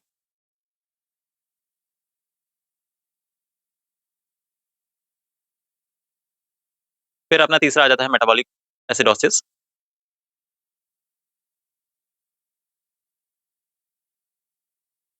इसमें क्या होता है? कम हो जाता है HCO3 माइनस कंसंट्रेशन। और चौथा अपना आ जाता है मेटाबॉलिक एल्कलोसिस। मेटाबॉलिक एल्कलोसिस इसमें बढ़ जाता है HCO3 माइनस कंसंट्रेशन। बस इतनी ही चीज़ें थी इसमें एसिड बेस में, इतनी चीज़ें समझ में आ गई बहुत है। अब अभी भी आपके एग्ज़ाम में एसिड बेस बैलेंस आएगा, फिर एसिड बेस या फिर वाटर इलेक्ट्रोलाइट, ये सारी बैलेंस की बात आएगी, तो आप इतना चीज़ें लिख लीजिएगा, आपकी चीज़ें कंप्लीट हो जाएँगी। आपको अच्छे खासे नंबर मिल जाएँगे कि हाँ, सबसे पहले तो हाइड्रोजन आयन के बारे में लिखिएगा कि सिंगल प्रोटॉन होता है, हाइली रिएक्टिव होता है, नॉर्मल कंसंट्रेशन पे कितनी वैल्यू होती है, 30 टू 48 होती है, पीएच क्या होता है, negative log of H+ concentration कैसे निकलता है, रिलेशनशिप क्या होता है, उल्टा होता है, पीएच जब कम हो जाता है एसिडोसिस हो जाती है, बढ़ जाता है अल्कलॉसिस हो जाती है, नॉर्मल रेशियो क्या होता है, नॉर्मल रेशियो एसिड बेस का 1 part CO2 20 part of HCO3 minus होना चाहिए। पीएच का ये हेंडरसन हेसल-बेल्च इक्वेशन जो होती है, ये याद रखिएगा, ये जनरली पूछ देते हैं। रेगुलेशन की बात करें तो वोलेटाइल एसिड और नॉन वोलेटाइल एसिड 2 तरीके के होते हैं, कार्बन डाइऑक्साइड से मिलता है, ये वाले होते हैं प्रोटीन मेटाबॉलिज्म से मिलता है। एसिड बेस बफर में फास्टेस्ट होता है, बाइंड कर देता है, तो इससे पीएच चेंज हो जाता है। इसमें 3 टाइप होते हैं, बाइकार्बोनेट, फॉस्फेट और प्रोटीन। बाइकार्बोनेट HCO3 माइनस वाला, फॉस्फेट वाला पी बढ़ जाता है, प्रोटीन में प्रोटीन वाली चीज़। रेस्पिरेटरी मैकेनिज्म, लंग्स रिमूव कर देता है एक्सेस CO2 को, जिससे जो पीएच होता है वो मेंटेन हो जाता है। रीनल में सिक्रीशन हो जाता है H+ का, रिटेंशन हो जाता है CO3 माइनस का, तो इससे चीज़ें मेंटेन हो जाती है। डिस्टर्ब हो जाता है तो क्या होता है, रेस्पिरेटरी एसिडोसिस हो जाता है, जिससे क्यों हो जाता है, अ अ, क्यों हो जाता है, क्योंकि जैसे बहुत सारी कॉजेज़ होते हैं, ब्रोंकाइटिस हो गया और ये सारी चीज़ें हो गई, जिससे अच्छे तरीके से डिफ्यूजन और एक्सचेंज ऑफ गैसेज़ नहीं हो पा रहा है, जिससे partial pressure of carbon dioxide बढ़ गया, तो इससे और बहुत सारी दिक्कतें आ जाती हैं। ठीक है, रेस्पिरेटरी अल्कलॉसिस हो जाता है, इससे partial pressure of carbon dioxide कम हो जाता है, मेटाबॉलिक एसिडोसिस हो जाता है, इसमें ये कम हो जाता है, और मेटाबॉलिक अल्कलॉसिस हो जाता है, जिसमें बाइकार्बोनेट आयन बढ़ जाता है। तो इतनी चीज़ें थी हमारे एसिड बेस बैलेंस में, इससे ज़्यादा बहुत ज़्यादा नहीं देखना है। अब देखते हैं study of basic component of food. तो यहाँ पे मैं सीधे एक चार्ट लेकर आ गया हूँ, जिसमें सारी चीज़ें लिखी हुई हैं। इस चार्ट को एक बार समझ लेते हैं कि हमारे बेसिक कंपोनेंट ऑफ फूड और न्यूट्रिशन में क्या-क्या चीज़ें आती हैं। तो सबसे पहले मैक्रोन्यूट्रिएंट, माइक्रोन्यूट्रिएंट्स आते हैं। तो मैक्रोन्यूट्रिएंट में कार्बोहाइड्रेट, प्रोटीन और फैट आते हैं। माइक्रोन्यूट्रिएंट में विटामिन्स आते हैं। फिर उसके बाद यहाँ पे विटामिन्स में कोएंजाइम वेरियस फंक्शन करते हैं ये लोग, और फैट सॉल्युबल ADEK होता है, वाटर सॉल्युबल जो इसके अलावा हैं वो सारे होते हैं, ADEK। बाकी यहाँ फाइबर्स की ज़रूरत होती है, जो नॉन डाइजेस्टिबल कार्बोहाइड्रेट्स होते हैं, जो हमारे क्या कहते हैं, इंटेस्टिनल मूवमेंट को कहते हैं कि बढ़ाते हैं। Solvent, transport, temperature regulation, water ज़रूरी होता है। फाइबर की बहुत ज़्यादा ज़रूरत होती है, अभी हम लोगों ने ऊपर देखा, यहाँ पे एंटीऑक्सीडेंट की तरह काम करते हैं, फाइटोकेमिकल्स और एनर्जी मेज़रमेंट कितना-कितना, क्या-क्या चाहिए होता है, तो वो वाली चीज़ें आ जाती हैं। बस इतनी चार्ट को ही देख लीजिए, बस इससे ज़्यादा कुछ नहीं है। यहाँ पे माइक्रो न्यूट्रिएंट्स की बात करें, विटामिन्स में तो ADEK, B1, B2, B6, B9, तो ये इम्पोर्टेंट वाले आपके हैं, यही आते हैं। तो क्या-क्या इसका प्राइमरी फंक्शन होता है, AD का विज़न होता है, इसका ये होता है, E का एंटीऑक्सीडेंट, बोन हेल्थ होता है, K का मेटाबॉलिज्म और ब्लड क्लॉटिंग में इस्तेमाल होता है। ब्लड क्लॉटिंग नहीं लिखा, बट कोई बात नहीं, आपको चीज़ें पता है। इसमें B1 का कोलेजन सिंथेसिस इम्यूनिटी में, B2 का एनर्जी मेटाबॉलिज्म में, B6 का नर्व फंक्शन में, और B9 का मेगालोब्लास्टिक एनीमिया लिखा हुआ है। नर्व फंक्शन, फिश, DNA, ये सारी चीज़ें हैं। B12 होगा यहाँ पे। नहीं, B12 नहीं होगा, ये गलत लिखा हुआ है, ये काट दीजिएगा, ठीक है? फिर यहाँ पे क्या-क्या इससे डेफिशिएंसी डिसीज़ होता है, ये देख लीजिएगा, और एक्सेस टॉक्सिसिटी में क्या हो जाता है, कौन-कौन से सिम्पटम्स होते हैं, कौन-कौन सा फूड सोर्स होता है, वो यहाँ पे दिया हुआ है। तो इतनी चीज़ें आप लोग देख लीजिएगा। इससे ज़्यादा आपके एग्ज़ाम पॉइंट ऑफ व्यू से इम्पोर्टेंट नहीं है। आप ये डायरेक्ट गूगल से जाके भी सर्च कर सकते हैं कि कौन-कौन से बेसिक कंपोनेंट ऑफ फूड होते हैं, और कौन-कौन से विटामिन से क्या-क्या डेफिशिएंसी और क्या-क्या वो होता है। बाकी this is all about this first video of क्रिया शारीर। क्रिया शारीर बोल रहा हूँ, modern physiology, although it's a part of क्रिया शारीर। इसमें जो पहला वो था यूनिट, फिजियोलॉजी, होम्योस्टैसिस में हर एक पॉइंट हम लोगों ने यहाँ पे कवर करा है आपके सामने ही। और आई नो वीडियो थोड़ी बड़ी बन गई है, बट अगर आप यहाँ तक आए हैं, यहाँ तक वीडियो देख रहे हैं, this means you are eager to learn. और क्या, आप पेशेंट हैं, और पेशेंस रख के आपने यहाँ तक चीज़ें देखी हैं, तो I appreciate your efforts a lot. जितनी एफर्ट लगते हैं इस वीडियो को बनाने में, उतना ही एफर्ट्स एक बच्चे को पेशेंस रख के चीज़ें समझने में लगती हैं। आई नो ये वीडियो लंबी है, लेकिन ठीक है, वर्थ इट है। एक बार ये पूरा देख लेंगे, एक आपका कंप्लीट हो जाएगा। बस 10 से 15 वीडियोज़ इस तरीके से बनेंगी, उसके बाद सारी चीज़ें खत्म हो जाएँगी फिज़ियोलॉजी में। आपका एक सोचिए 1 साल का पूरा सिलेबस अगर 15 दिन में कर रहा हूँ, थोड़ा बहुत तो वीडियो की लेंथ तो बढ़ेगी ही। और मैं नहीं चाहता कि मैं 10 वीडियो बनाऊँ एक ही टॉपिक पे। मैं चाहता हूँ एक वीडियो में कवर कर दूँ। इंसान जो देखने वाला होगा वो देखेगा ही, जिसको नहीं देखना होगा उसको 10-10 मिनट की वीडियो दे दोगे तो भी नहीं देखेगा। So give a huge round of applause for you for doing such a hard work. और इसी तरीके से पढ़ाई करते रहिए। बीएमएस लिया है तो अच्छे तरीके से करिए, किसी से आप कम नहीं हैं और आपको भी हर चीज़ आनी चाहिए। सो मिलते हैं आपसे इसी सीरीज़ की नेक्स्ट वीडियो में। तब तक के लिए पढ़ाई करते रहिए, मज़े करते रहिए। टाटा, बाय-बाय।